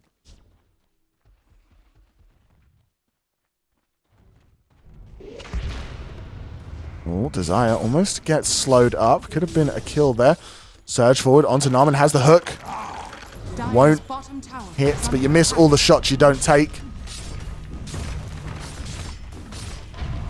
On it. Just hitting the tower. Going for that AC next, then we'll pick up the Harpoon. T8 has her Deso, going for the BKB Morphling. Claymore died with the Courier, but very close to the Butterfly. We'll have it once the Courier respawns, I would imagine, Enigma. Going for the Guardian Greaves. No Blink just yet. Death Prophet. Just finish up their BKB. Now going for the Shiva's Dire's Guard. structures are fortified. Dire's bottom tower is under attack. Radiant's middle Morphling tower heading is back under to his attack. traumatic Dire's zone. bottom tower Who did he get the is shard for, by the way? Radiant structures are fortified. It won't let me scroll. Radiant's middle Feels tower bad, man. is under attack. Who has a shard now on Dandelions? Oh, Roshan. Radiant's middle Gonna tower get given is fallen. to the TA. Looks like it was Earthshaker shard. Radiant's top tower is under attack. Radiant are scanning. Yeah, definitely the better Radiant's middle tower one is out of the under two. attack. Oh, Narman. Gonna get stunned, but there is no real counterplay. No follow-up. We get the bonk. Radiant's top tower is Wait, yeah, under he didn't pick attack. up the Aegis. Huh? Wait, what? Go? That could have been an interesting moment there. Okay, just a comedy of errors right now for MOUZ. What is happening to them? Didn't pick up the Aegis, TP'd out. Warlock tries to stop the TP out with the rock. Oh, what's happening to MOUZ right now? What's going on, guys? Are we feeling okay? Do we need a moment? Top tower is What's the under vibe? attack. They ping Morphling in the top lane, getting Middle tower is the under tier attack. 2. And that is a Butterfly finished up on the Morphling.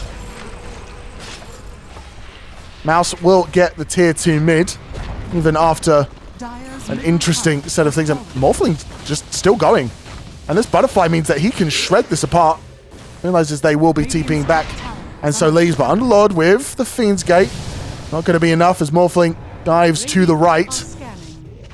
And Dire's very bottom much tower is under gets attack. out of dodge. Radiant's top tower is under attack. Supreme, though, continuing to pressure in the mid lane. Sleep Wall miss, thanks to TA just walking out of it. Link forward from Supreme. They want to start pressuring down this bottom side of the map, but it is a smoke out here from Dandelions. They have Black Hole, they have Echo Slam, they have everything they need. And there is no rock to cancel Black Hole. There is no BKB up on the Enigma. He is going for Blink now. 4-star forward onto Supreme. Will be hooked back to safety.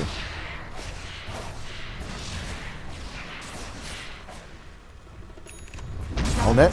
He's forward. There's the Earth Splitter. Doesn't hit on any heroes. Doesn't even clear the wave. They'll need to use the Fissure to do that. T8 from the low ground. Won't manage it to dodge the sleep. Trying to hit the tower. That is one of their big team fight ultis. Gone down the hook. Gonna miss on the Death Prophet. This TA Siege is deadly. Silence onto 2 there. And they're getting some damage. Yeah, backing up for now. Underlord. Still pushing out that mid lane. Top of the net worth chart. Dande trying to keep up. Going for the BKB now. Onto the Morphling. Dandelions. All leaving as a group.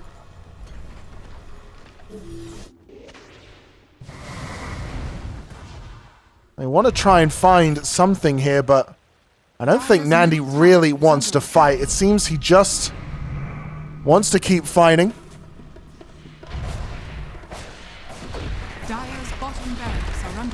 They will lose the ranged racks. The melee racks looks like it will follow. They don't want to fight into this Aegis, so they just need to let it go.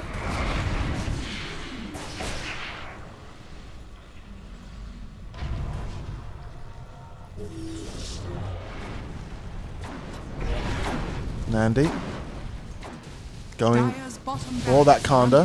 Has the crit, can dish out quite a lot of damage very early on. T8 still going to get this melee axe. Took her a while, but she gets there. Dire's bottom barracks has fallen. Now going to start on the mid. As once again, Dandelions not putting up any real resistance. Olnit also going to start hitting the buildings. Sleep going to be dodged out. There's the fortification to slow them down. Dire's middle tower is under attack. But Morphling Radiant's top tower is nowhere to be seen. Dire's middle tower has fallen. And they're just letting their base fall. Now, the flank from the Death Prophet with the ulti. The Echo Slam onto 2. It's big. The sleep. The follow-up. Can Dande do it? He's in the wall of replica, but he can't kill. Unlit now Supreme. Gonna blink back towards the Death Prophet, trying to do the damage into silence onto 2, but Dande just wants out of this fight. Kadara taking a lot of damage. The stun once again on the TA. The hook will miss. There's the Aegis gone. Morphling on top of the TA. There is the perfect sleep. They can't blink out the BKB, but Nande's rooted up. Thanks to the Pit of Malice. MOUZ, they move together as a team. Rock still available for the Warlock. Black Hole still available for the Enigma. He has Blink Dagger, but the hook hits on Kadaro. And Supreme hits him with the fade away. Right click, walk away, knows that that is a kill.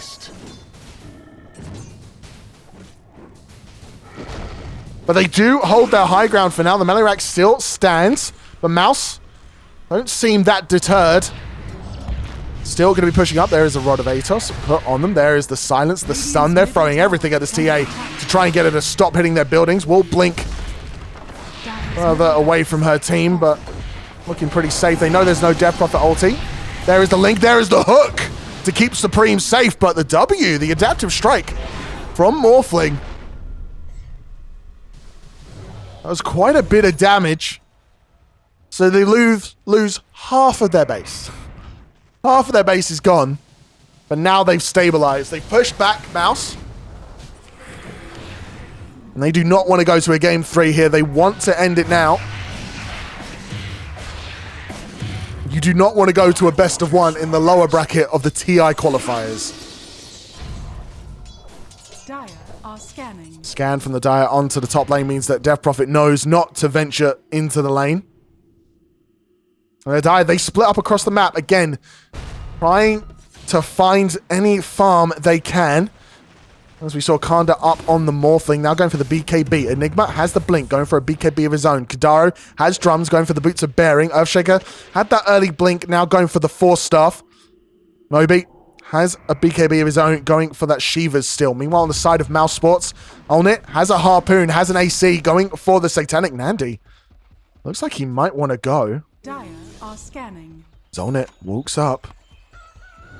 They're going to see each other. They're going to be there. He is alone. There's the black hole. Do they have the damage to kill him? He's melting. He's dying. The hook is just a bit too late. The wall of replica onto 1, but Dande goes forward onto the punch. Force is here. TA is on the way. They vacuum back with the stolen form from the Morphling. Now he's trying to get the kill. They see the TA. Now they know they have to leave, but the Void form forward. He wants to kill the support. Bengen takes a lot of damage, but he does not die. Drops the rock. Right clicks going through. 40 health. One more will do it. 20 health, he's healing through it. Supreme gonna kill on the Palatos, and there is the hook to safety. Now just gonna go forward into 3. He's feeling himself. The silence goes through. Now he wants to fight the TA 1v3. His Elder Titan is on the way. 4k health. He can waveform to safety in 2 seconds. Gonna keep going for the kill, and he'll waveform for the kill instead. Beautiful play from the Morphling, knowing his limits, but Supreme wants to go forward. Has a Monkey King bar almost prepared, and maybe if she had it, she would have gone for the kill, but instead, Dande just stands his ground and shows why they are prioritizing this Morphling. Effectively, a 2v5 turns to a 1v3, and Morphling just absolutely cleans up. And now, it's an amplified damage room on this Morphling. Any support in his sights is sure to die. Is under attack.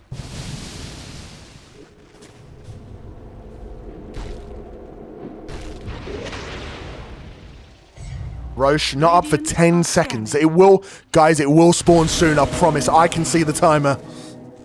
And Dandelions, they're back in this after their base was getting picked apart. They find that second wind with TI on the line.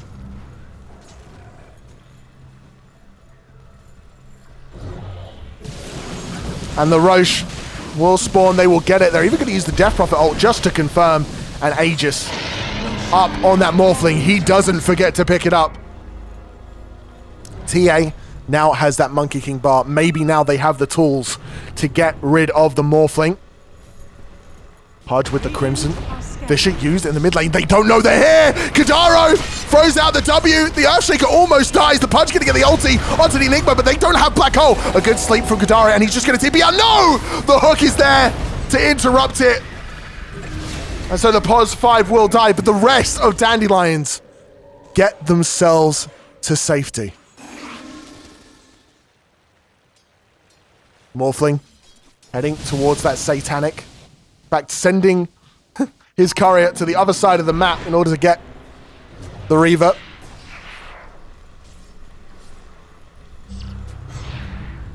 MOUZ, they think they have their opportunity here. 2 dead. Enigma does have buyback, will have Black Hole, but doesn't really want to spend it because he wants BKB. So, Dandelions, they just let mid go. Only 1 lane of racks remaining. If they win this game, they continue through the TI qualifier. If they lose it, they have to go to a game 3, a best of 1 situation. MOUZ desperately trying here. They finally get that TA pick. But they walk into the wall that is Morphling. Standing on the high ground, Narman ready to break smokes. They go forward, they find the Warlock, and they just melt him. Supreme looks like he wanted to go, but will back up. They know the Morphling has Aegis. TA just TPing back to base. They realize they have to give up this high ground, and Pudge will be the sacrifice. It's a double kill for this Morphling. Satanic up on that Morph. Going for the Skadi next. Both the supports on the side of MOUZ dead. No buyback, and Dande knows they don't have the tools to stop him. He can stand here and take through backdoor. Radiant's middle tower is under attack.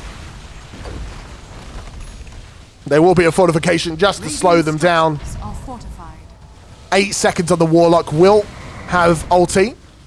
Remember, Palatinamos on that Enigma has the Black Hole ready to go. The Echo Slam ready to go. The Earth Splitter ready to go. So many team fighting ultis on the side of Dandelions.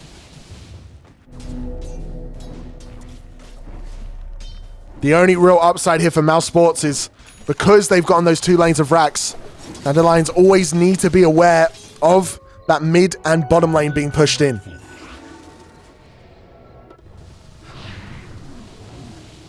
TA with that Monkey King bar going for the Hurricane Pike. Underlord had a great early game, but look at that stat line. Just has not had much impact. 1, 3, and 3. Has a Monkey King bar of his own as well. So it feels like if he gets on top of the Morph, he may be able to get the kill. Harpoon, AC, BKB. Very farmed on the Underlord.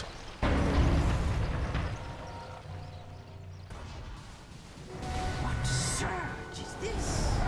And yeah, as chat says, they may be leading by racks in gold, but it doesn't feel like it. This is pure momentum in their favor. Morphling going down to the bottom side of the map. We'll get spotted out by the creep wave here. Just going to clear it out. Fisher, not long enough to find the Underlord, who just TP's out. Darkseer also has a TP, but he's going to go for the Wisdom Rune. Play it greedy. May get caught out here by the Earthshaker. Walking forward, has Blink. Doesn't spot him. Darkseer playing with fire on this high ground. Radiant are scanning.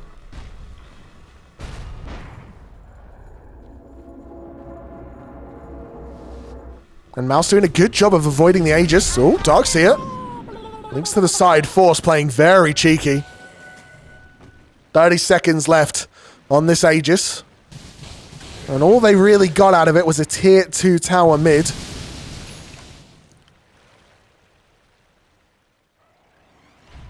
Dire are scanning. Morphling has put this game on his back. Wants to go to TI no matter what, but Supreme in the area. Doesn't go for it. And it feels so tense here. Aegis runs out. Morphling. Looks like he actually gonna finish his BKB instead of boots.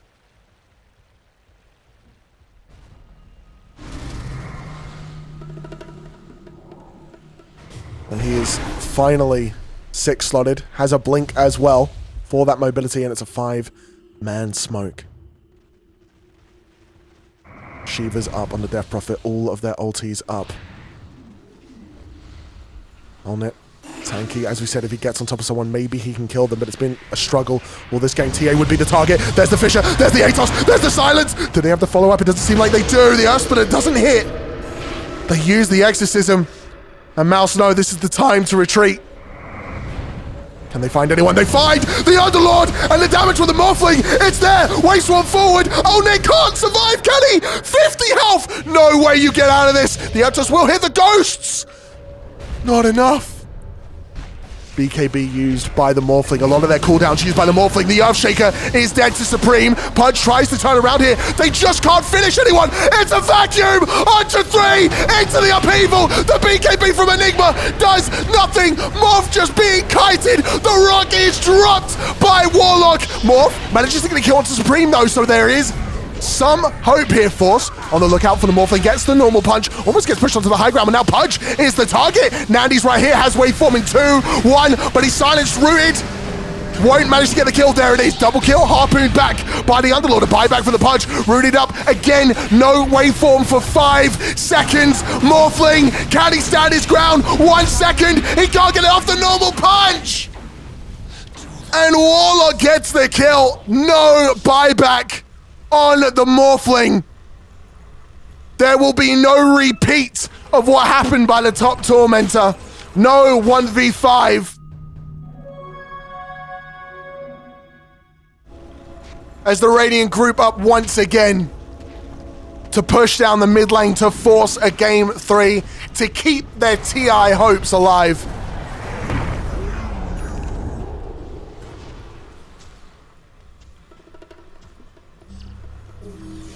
But they stagnate.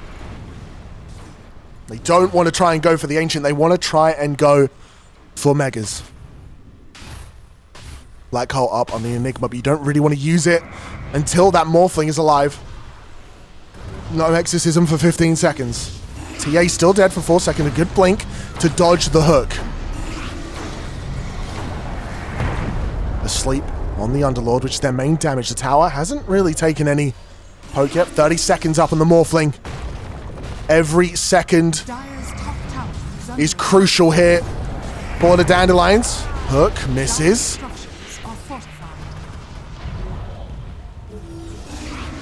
Again, a fortification to keep it alive. 10 seconds on the Morphling. TA alive once again. Now can start standing on that high ground. 5 seconds on the Morphling, and they don't get the tower. One more right click will do it. She blinks back. They respect the Morphling, but they know they can get the kills. It's going to be the Atos into the Fissure. Underlord going to get slept as well. Morphling on the hunt. A shark in the water. But no one will be found. Dire's top barracks are under attack. And MOUZ regain their lead. 11,000. Almost getting megas after that fight. But they have to respect the Morphling. Supreme breaks his smoke on the Elus. Morphling laying down the bottom. This is a 4-man smoke here from MOUZ. This could be huge if they find someone. Buyback status, you got it, buddies. Dire are scanning. Radiant are scanning.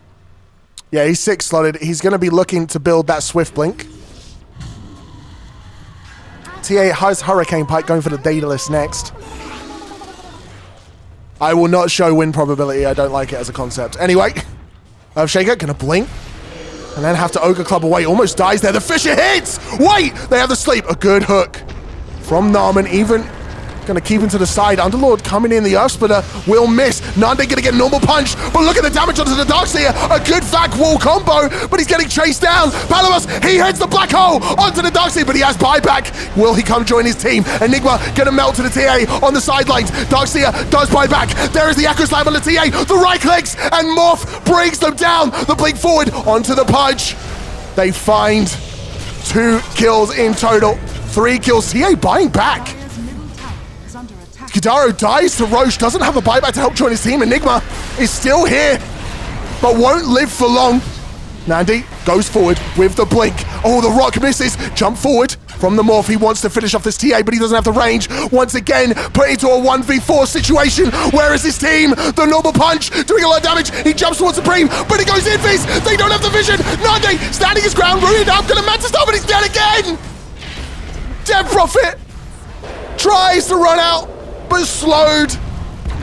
There is the Ghost Scepter, but normal punch to death. There is at least a buyback on that Morphling. Both teams putting everything they have into these fights.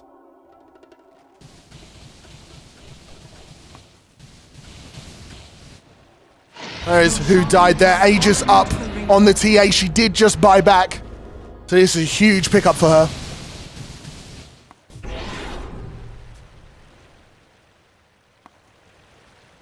We have a moment of silence here.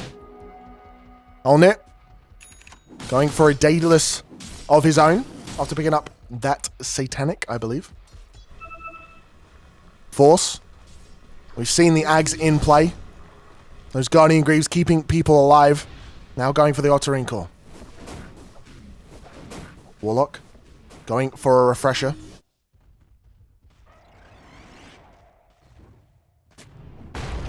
Earthshaker has the Shadow Blade. Nothing queued up. Kidaro. Bringing out a token. Nothing queued up. And MOUZ once again. Circling the base.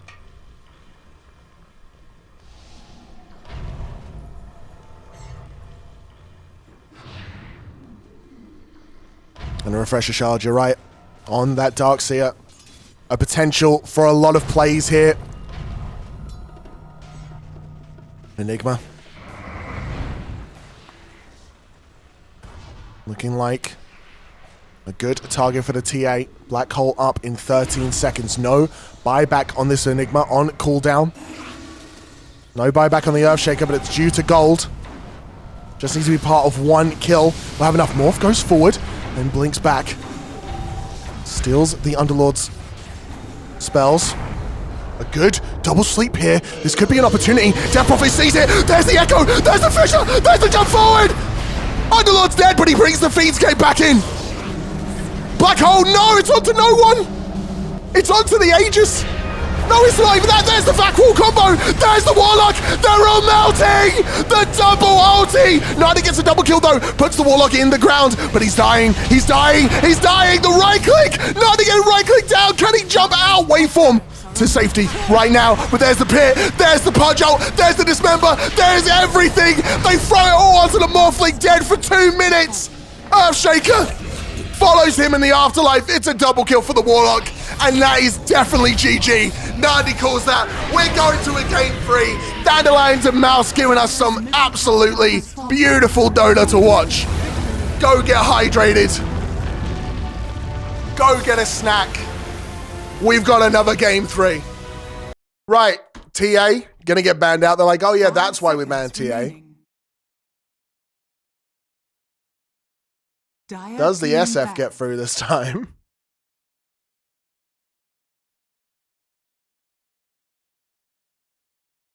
Ten seconds remaining. 5 seconds remaining.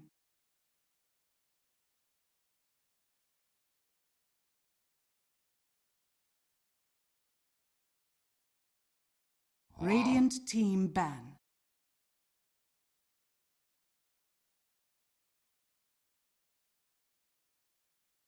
Ten seconds remaining. Surely on a game 3, TI on the line, they 5 contest seconds SF. I mean, remaining. you would think so. But instead, Dandelions, they get rid of the Enigma. No one going for SF right now.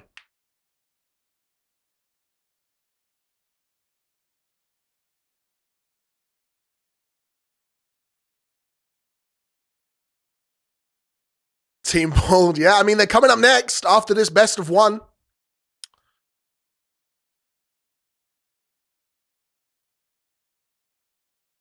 No, team bald, Lucas. Team bald. Come on, stay with us, buddy. Maresca has arrived. Morph does make it through the bans. Dark Willow as well. And it's going to be a tiny from Dandelions. Did really well in game 1. Radiant team ban. Dire team ban. Will it do so in game 2 as well? Game 3 even. This is not game 2. You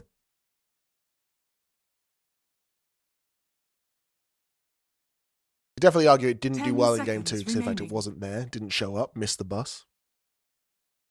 5 seconds remaining. Morphling going to be respect banned from MOUZ as well, which makes a lot of sense. Makes a lot of sense. Dire team pick. Dandelions really got through, nearly got through to the next game of these qualifiers purely off the back of that Morphling. Radiant team pick. And they pick Warlock themselves. I find that interesting because Warlock feels like it's usually been picked up as a response to Enigma. And obviously Enigma banned out in this game, but they see the value in it by themselves. 10 seconds remaining. 5 seconds remaining.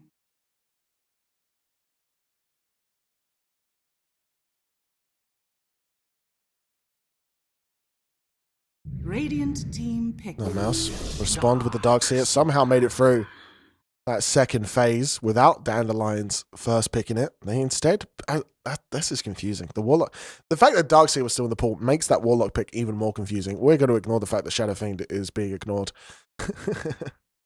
10 seconds remaining. 5 seconds remaining.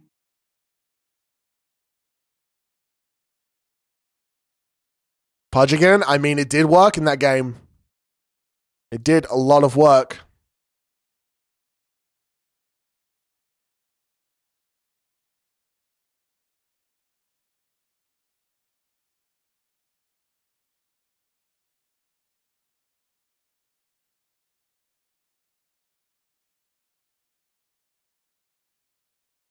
Now MOUZ. Taking their time. Maybe that's what they're thinking about. Maybe they're thinking about, do we just pick Pudge? What the fuck? That is very different. It's going to be a Venom answer. Venom answer picked up here for MOUZ.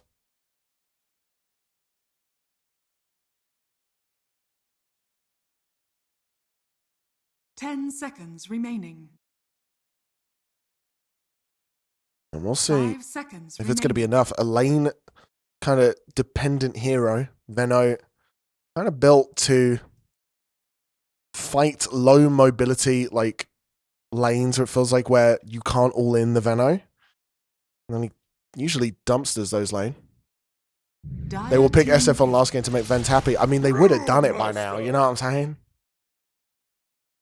Brewmaster picked up.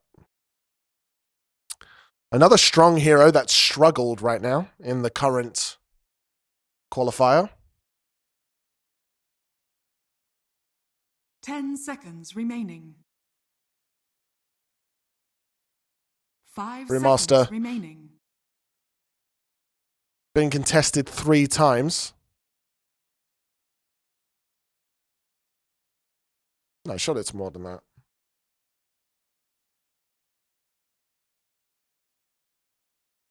Oh yeah, contested 2 times, picked twice, only 1-0 in fact.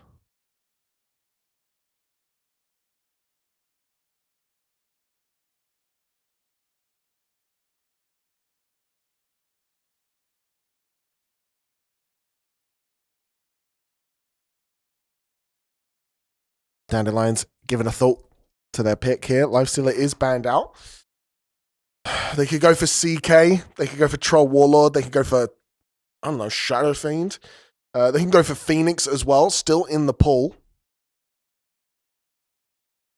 Although, don't really know where you'd put it. Probably on support, I guess, at this point. Radiant team pick. They're going for a Grimstroke. Okay.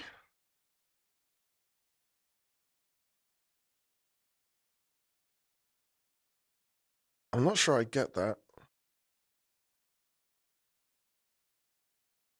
10 seconds Like, the combination with remaining. Fatal Bonds is nice. 5 seconds remaining. Also, preemptively counters Pango, if MOUZ wanted to go for that. Ryo. Ryo sounds like a very different hero, you know what I mean? Sounds like an orc or something. Ryo. Ryos. MOUZ looking for an offlaner, or no, sorry, they have their offlaner, a mid, or a position 1. Against CK in the pool, Shadow Fiend in the pool, Troll in the pool, Gyro in the pool.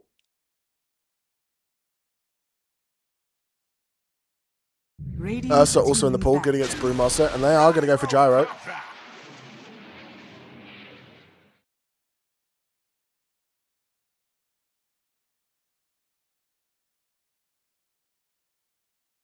My analyst got one, let's go.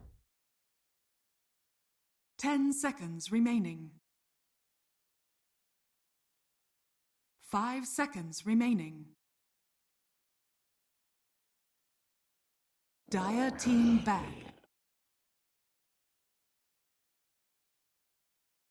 Ursa banned out by MOUZ. They don't want that kind of anti-tanky. Can do quite a good job against the Gyro, so could also pick a Razor on the side of Dandelions, but I'm not sure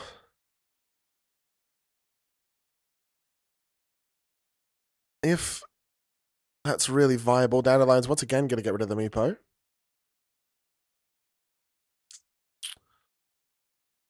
Just don't want to go against those cheese heroes. Remaining. 5 seconds remaining.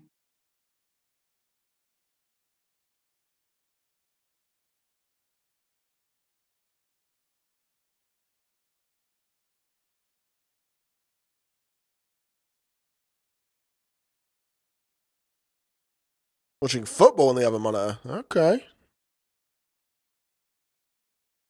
Radiant team ban. Coddle is going to be what Dandelions get rid of. Mid Coddle was what they were expecting, I guess.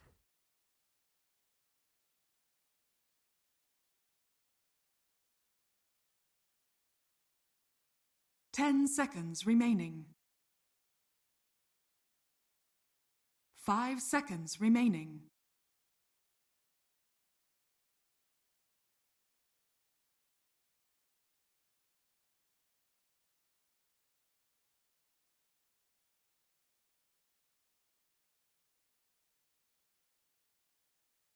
Last ban here for MOUZ. TI on the line. Whoever loses this is out.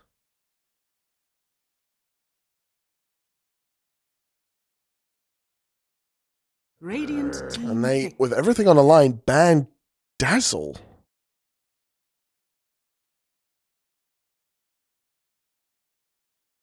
Surprised the spirits aren't being more contested. I mean, still have a chance to get a Storm Spirit here. Dire team pick. And there you go. It's going to be the Ember Spirit.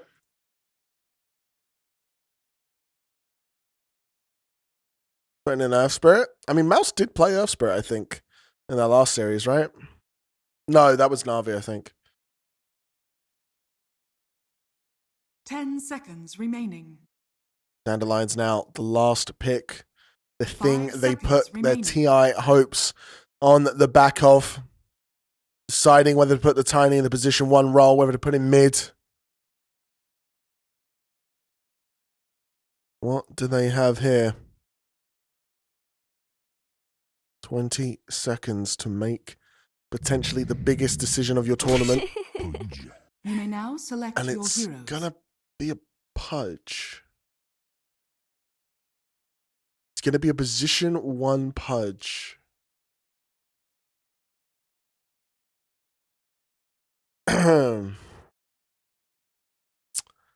Okay. Not sure how I feel about that. As you can probably tell from my tone of voice. Typically, you want a position 1 pudge when you have, like, a carry in the mid lane. Destroys Darkseer in lane. True. 10 seconds remaining. It does feel a lot like, though, that if he doesn't just stomp his lane, he 5 loses, right? Am I seconds wrong? remaining. Like, you do typically want a carry in the middle position for this pudge to work.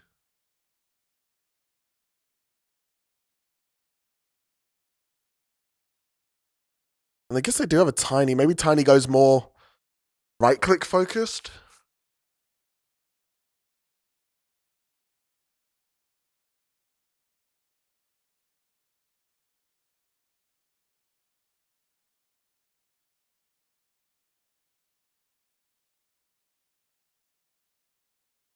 Being a chat analyst is where I shine, and welcome to the best chat for that. Because you guys are all my analysts.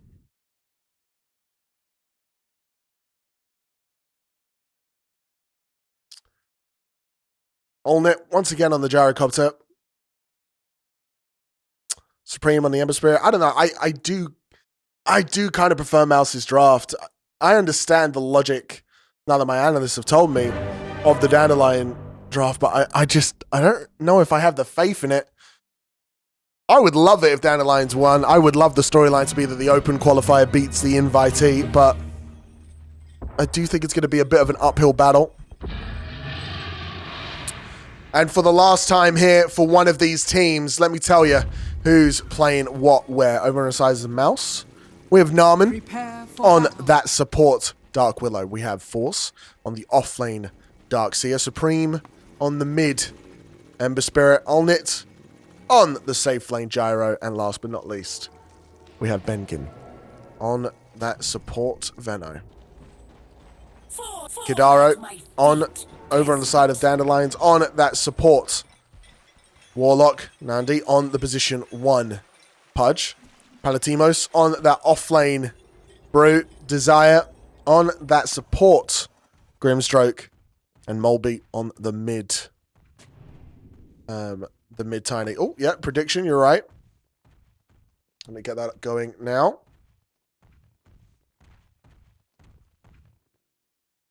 "30 seconds to battle." Gonna give you less time with it because game's already started.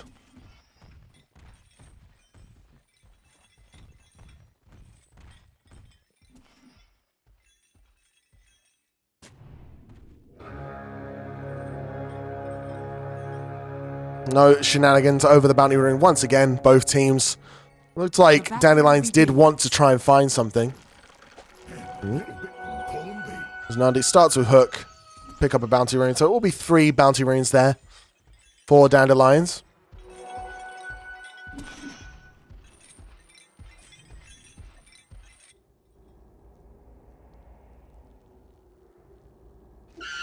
Don't forget to go use your internet points to bet on who wins. Seems to be a lot of faith in the chat for MOUZ Sports, not for Dandelions.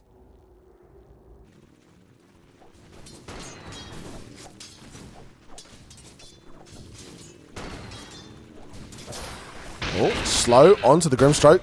Damage coming out from the flat cannon, and Grim just immediately get a TP to the tower. Knows he was out of position. Not a great start to the lane. If this Grimstroke does die, not going to have a TP back into the lane. Dire's top tower is under attack. And already a little bit of tomfoolery up in the top lane as Pudge pulls the creeps all the way around.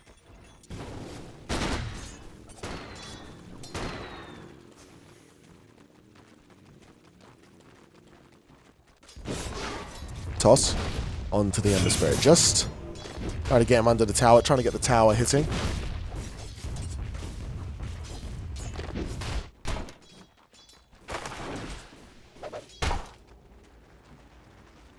Grimstroke Brute against this Gyro Veno lane.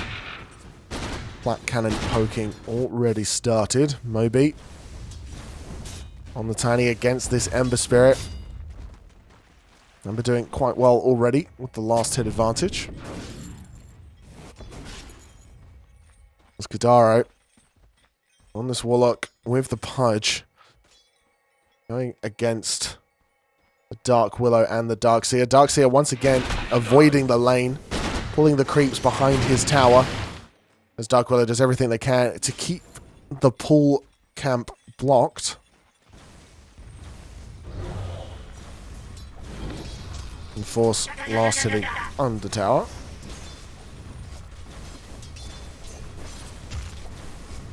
Doesn't get any of those though, that's awkward. Another slow start to the game. Both teams feel the weight of the moment.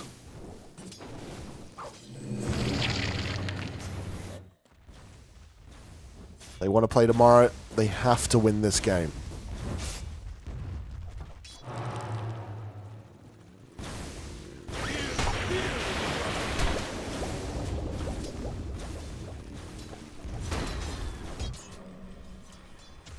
Fight for the Lotus in the top lane.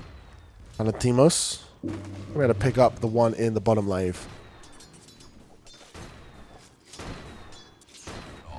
Pudge taking a little bit of damage in the lane. Nothing to write home about. And Supreme, again, just trying to poke this Tiny out of lane. 21 last hits to the 15 of Tiny. A slow and methodical laning stage from both teams. Neither team making enough mistakes to go anyone but on it. Nice to get a pull, and now it's the stun for the Grimstroke. There's a plug grenade though to slow down the Brewmaster. And they get the damage. Jarrett very low here, has the extra movement speed from Afterburner. Moves forward. But Narman in the area, gonna get the root onto Palatimo, so another blood grenade. Not gonna be enough. Neither team feeling confident enough to dive that tower. So they will back up.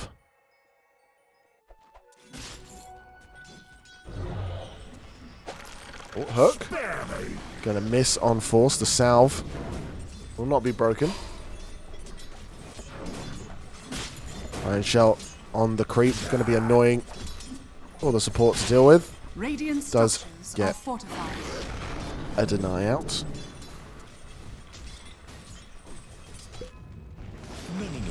Rotation from Narman into the mid lane.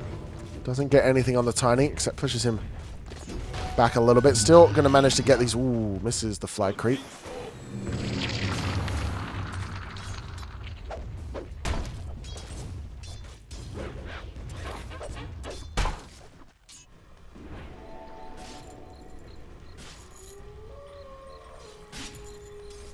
0-0 in 5 minutes. No mistakes really to capitalize on from either team, and probably nerves stopping them from trying to force any errors.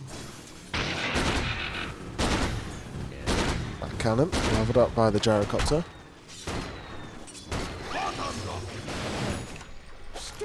Hook will miss onto force, but there is the rot. He's slowly taken down. He will make it out alive. Meanwhile, fight in the bottom lane. Going to get the stun onto the Venomancer, and this is the target you want to go on. But Gyro swoops in with the afterburner.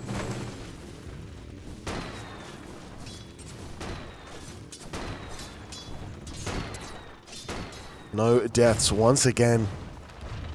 Like you can taste the tension in the air. Oh, Hook once again. Dande fishing all laning stage.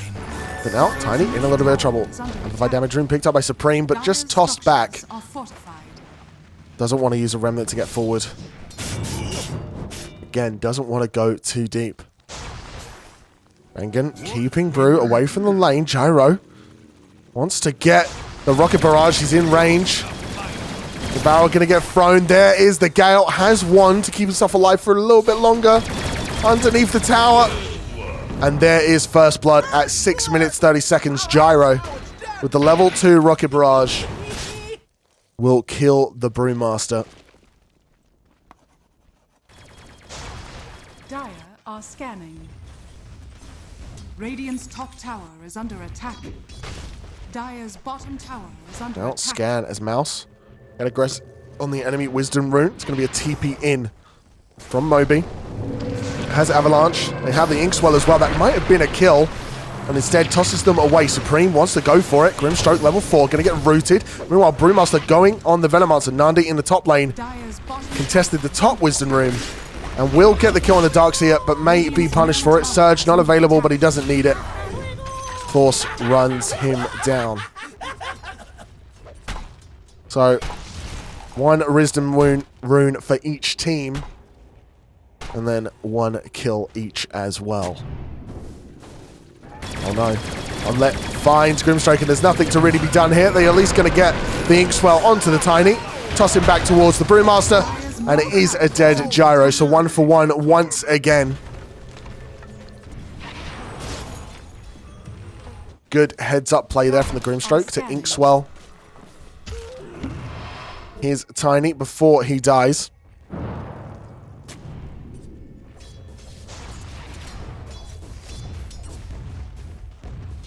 What's the legal? And Demos now level 5, almost level 6. Garrett has that level advantage, and Brew knows he is being ganked. Will back up here. This Pudge's Carrier going to die. Nothing on it. But still probably quite annoying. The tier 1 bot tower no longer getting pressured, rather just getting killed. Dire's bottom tower has fallen. Successful test, Bipolar Pee-wee. Osmium tetroxide. Oh my god, I'm not high enough to read that. Thank you for the subscription with Prime Gaming, brother. Thank you for being here. Welcome to the analyst desk. Please leave your thoughts in chat if you have any about the current state of the game. Let's switch over to the net worth. It's been a bit of a slow game. But Pudge on the top with those instant collar creeps, and now, may just die. Here's the wall combo is there. Gonna get Dismember off, heal himself up for a little bit, but the stun is there from the Dark Willow, and Supreme will be the one to pick up that kill.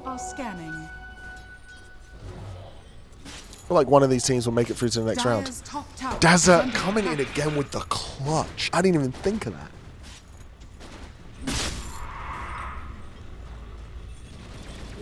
I literally did do that emoji, by the way, Dennis. I literally did put my hands on my head. It was like, what the?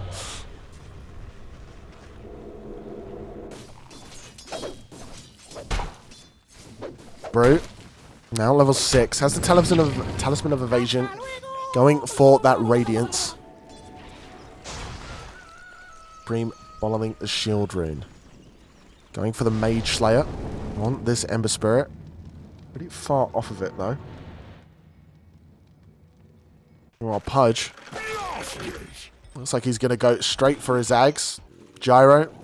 Falcon Blade into Chrysalis. All the usual builds. And Darkseer. Nothing queued up, but I imagine they have a mech on the courier. Yep, they do. One of them might even drop out the tournament. What the what? +1, +1, +1, +1.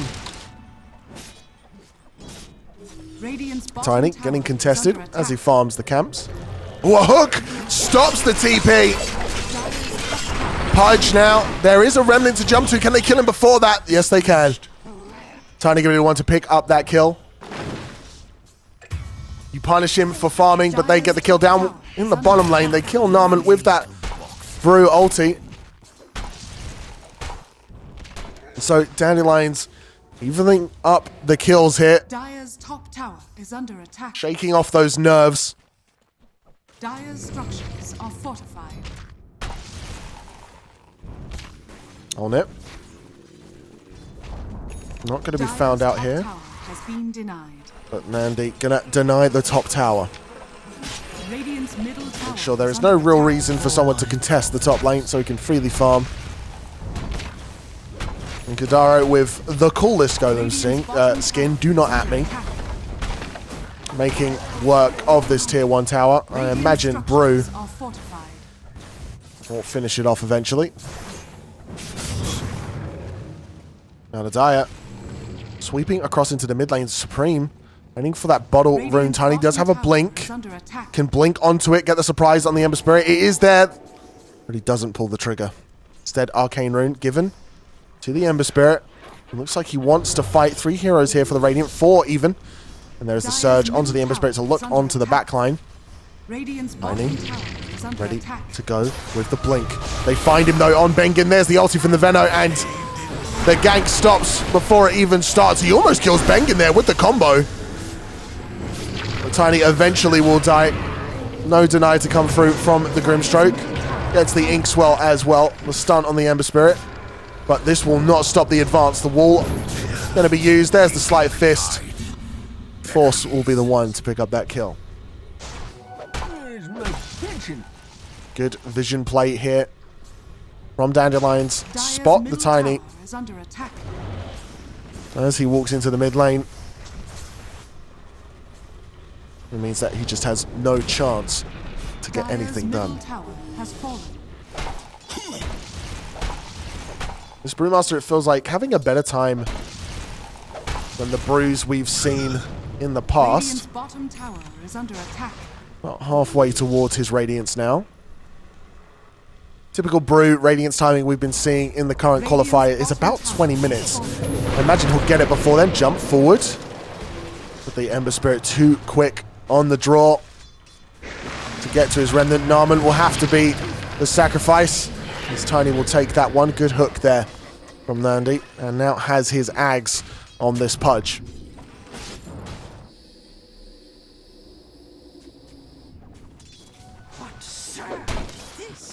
They continue to move as a 3-man gank squad. Tiny with the blink, can blink up here. There is the stun, the toss back onto the Pudge. They have Dismember, turns on the rock. Can they get him? The rock is dropped. And Nandi will get the kill onto Supreme. This Ags on the Pudge, dishing out just too much damage. But Gyro has the Chrysalis. Now going to start going for his Ags.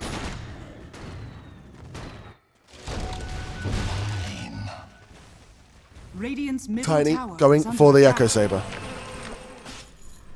Darkseer has the mech. Going for a pipe. 6 and 6. At 14.5 minutes. Radiant's courier has been killed.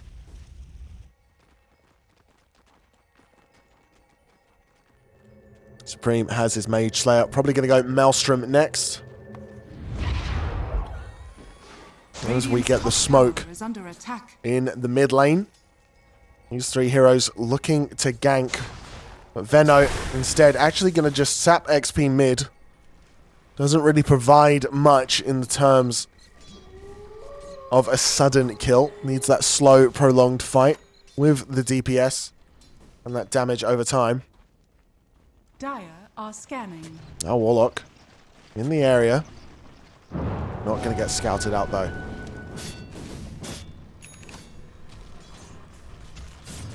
They ping out force in the creep wave, playing very far up. Kataro gets a nice defensive ward there as over on the other side of the map, Dandelions themselves are smoked up.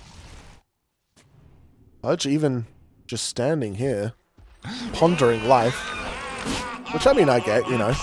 There's a lot to think about.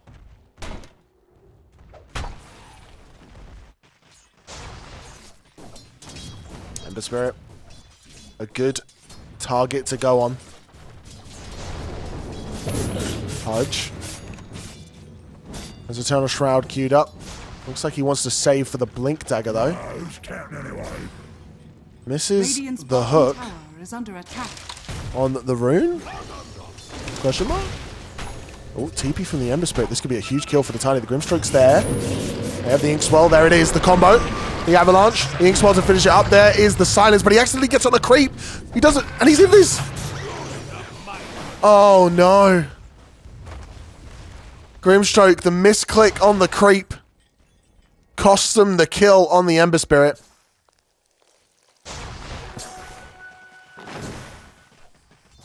And it's moments like that that if you lose this game, you will be looking back on for a good long while.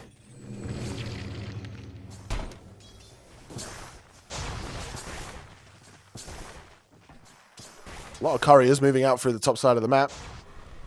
Radiant's middle tower is under attack. They decide to stop trying to catch anyone out instead. Gonna go for the tower in the mid lane.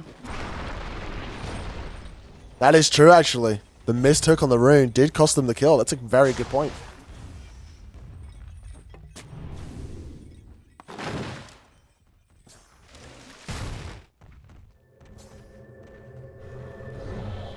Pudge. TPing top. Could be a big fight here. Warlock has ulti. They have the blink on the Pudge as well. He will just jump into the lane though, clear it out. Reveals his blink. And MOUZ back up. Ready to regroup. Try and fight with their Venom Monster by the looks of it. Dire are scanning. Smoke from Dandelions. And they're going to find them. Bengen will break the smoke. They get the Inkswell onto the Brewmaster. What can they find? The blink forward onto the Tiny. The Inkswell isn't there, but the Grimstroke ulti is. There's the Silence, the Warlock ulti, and it is pure bedlam. The double fatal bonds absolutely melts them. Kadaro with a triple kill. Ember Spirit gonna get tossed to death, and it is a team wipe from Dandelions from a quiet game to a loud team fight. My God.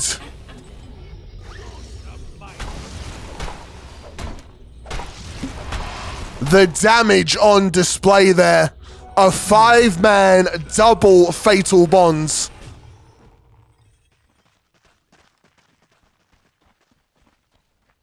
Absolute madness. And look at that damage there from the Warlock. Radiant's middle tower is under attack. My God. And they're going to find him. They want revenge after that, but the Inkswell is there. Gonna purge him off. There is the hook to safety as well.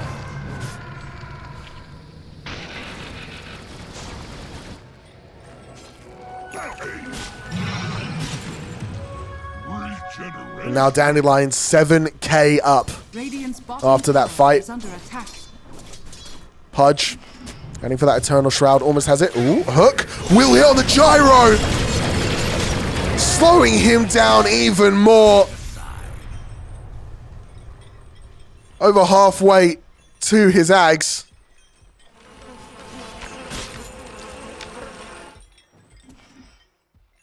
But delayed even more. Darkseer, the second in net worth here, does have a pipe at least. Oh, the Avalanche. No, I've just cursed him. Oh, wait, he notices him. Toss in 2 seconds. Darkseer doesn't quite know if he wants to take the portal. Gonna toss his own Elu over there. They spot him running away. Does have Surge in 2 seconds. Barrel. Gonna hit. Force. Heading up to the top. And there's the Avalanche. And he will eventually perish. The silence is there as well.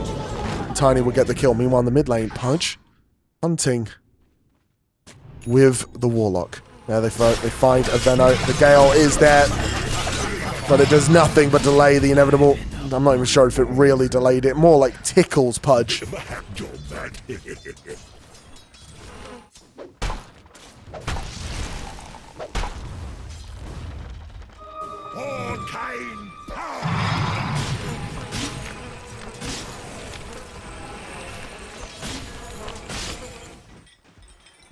Now Pudge with that Eternal Shroud on the Courier.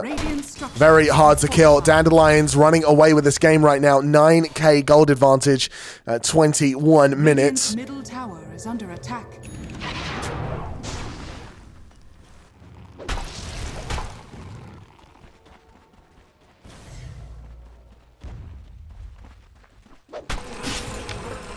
Dande has just had an absolute amazing game on this POS 1 Pudge. Gyro heading towards that Ags. Still needs 1,000 gold. Ember Spirit only 300 for his Maelstrom. And you know your Dark Willow is having a scared game when their first item isn't Glimmer. Oh, sorry, isn't Yules, but is in fact Glimmer. Grimstroke going for that blink. Kadaro has a Solar Crest, has a Drums. Only about 2,000 below the Gyro. Oh, God. This Warlock having a hell of a time. Multiple TPs in, and they'll spot Narman. They'll get the support. There's the silence. Will go invis, but will not matter as they have the vision.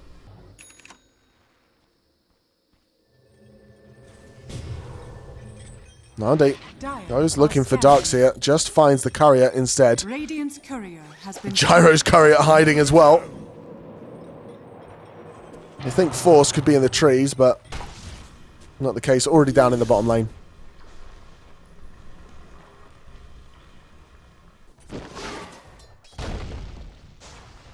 Radiant's top tower is Nobi under attack. splits up the Echo Saber to finish the BK beat now. Gonna rebuild it. The hook misses on Olnit, but this is still a kill potential. Blink in 3 seconds.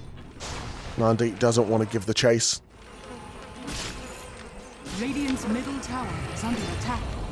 Radiant's top tower has fallen. Meanwhile, Brew, much better game than the Brews we've seen previously in the tournament. Has the Radiance, has Pipe. Now going to go for their Shard. It feels like Dandelions have it all to lose here. Waiting on their item timings. Blink up on the Grimstroke. Veil up on the Pudge. But in no rush to finish the game. They want to take it cool, calm, and collected. Farm up.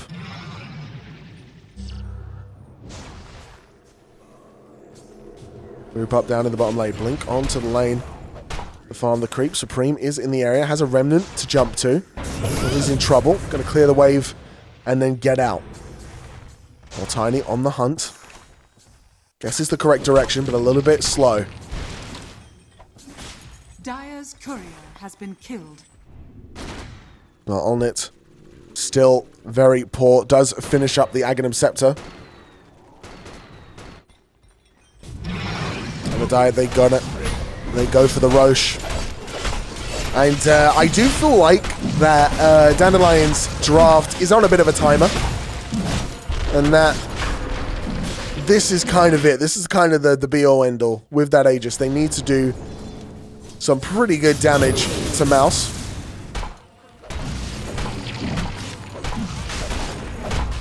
For this to work. Now an Aegis on the Pudge will be their opportunity. Tier 2 gone in the bottom lane already. Means the Dire will instead transition to the top lane. Bald or Quest, who wins? I mean, I want Bald to win because I think that storyline would be amazing. But Quest did look quite good yesterday. Never refuse gold given. So it will be an uphill battle. Aw. Where's 2-0? Where's the faith?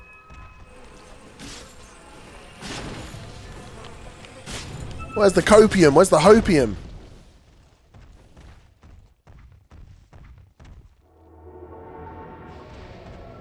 Radiant's top tower is under attack. 3-game free dream. Damn. Okay. Radiant are scanning. Oh, jump forward from the Pudge. Gonna hit the Shadow Realm Dark Willow. But the Rot hits through it, so does the Avalanche. And she will absolutely melt to the combined strength of the POS 1 and the POS 2. Now the tower, the next target. Radiant's middle tower is under attack. I need no shard. So the tower takes a good long while to die. Middle tower has fallen. Dire's courier has been killed. Radiant's middle tower is under attack. Dire's bottom tower is under attack. The tower, slowly but surely, being taken down here. It's hard to fight into an Aegis Pudge. So tanky, you'll need to throw so much at him to kill him once. And I'm not sure you can do it again. Radiant's top tower. Push forward, there's the route onto the Pudge. The upheaval is there to make it even harder to get on top of him. Starts right-clicking the hook on the Ember Spirit. Manages to jump out before the Dismember.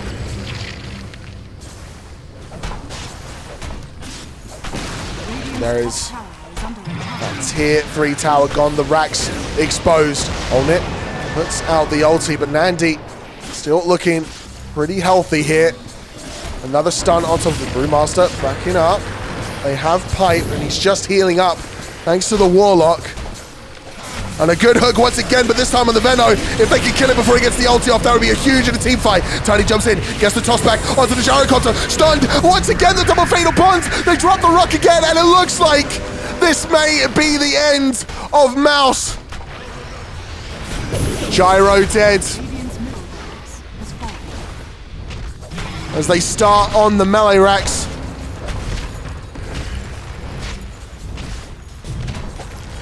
Oh, another good hook there on Supreme this time. Manages to jump to safety. They get the melee racks in the middle lane. The bottom lane is next. 15,000 gold lead. A good dodge there from Narman on that hook.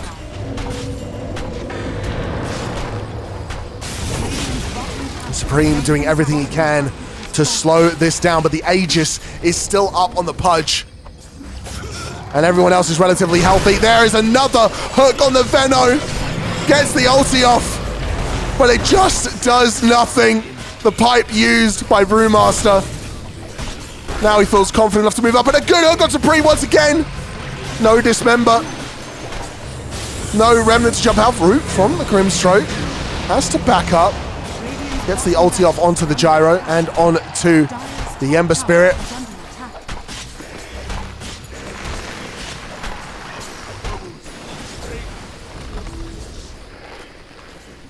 Palanthimos. Had a good game, but it's all about Dande. I feel like this whole series has been about Dande on the Morphling. Now on the Pudge, they get 2 lanes of racks, a 17k gold lead for the Dandelions.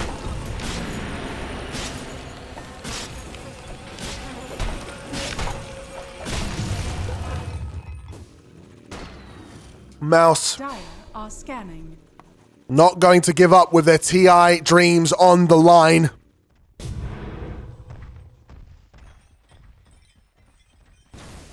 Radiant's top tower is under attack.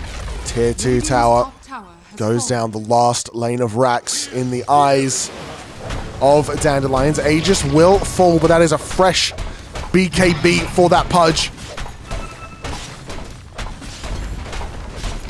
The tower falls. The rack's exposed. A good hook. But a sleight of fist stops it. And again, just sieging up. And the jump forward with the Dismember on to the Dark Willow. Does get stopped. Radiant's top barracks are under attack.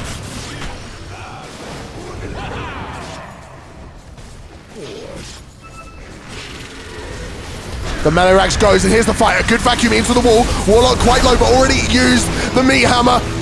The meat hammer? The meat, whatever. Meat bolt. Pudge, looking for more. Goes forward, just so tanky. Unkillable evil.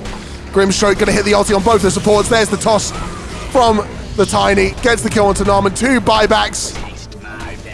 Mega creeps spawning from across the base. GG is called. They don't see a way to win. And the second team out of the closed qualifiers is discovered here. MOUZ Esports will go no further, but from the open qualifier, Dandelions, they push on.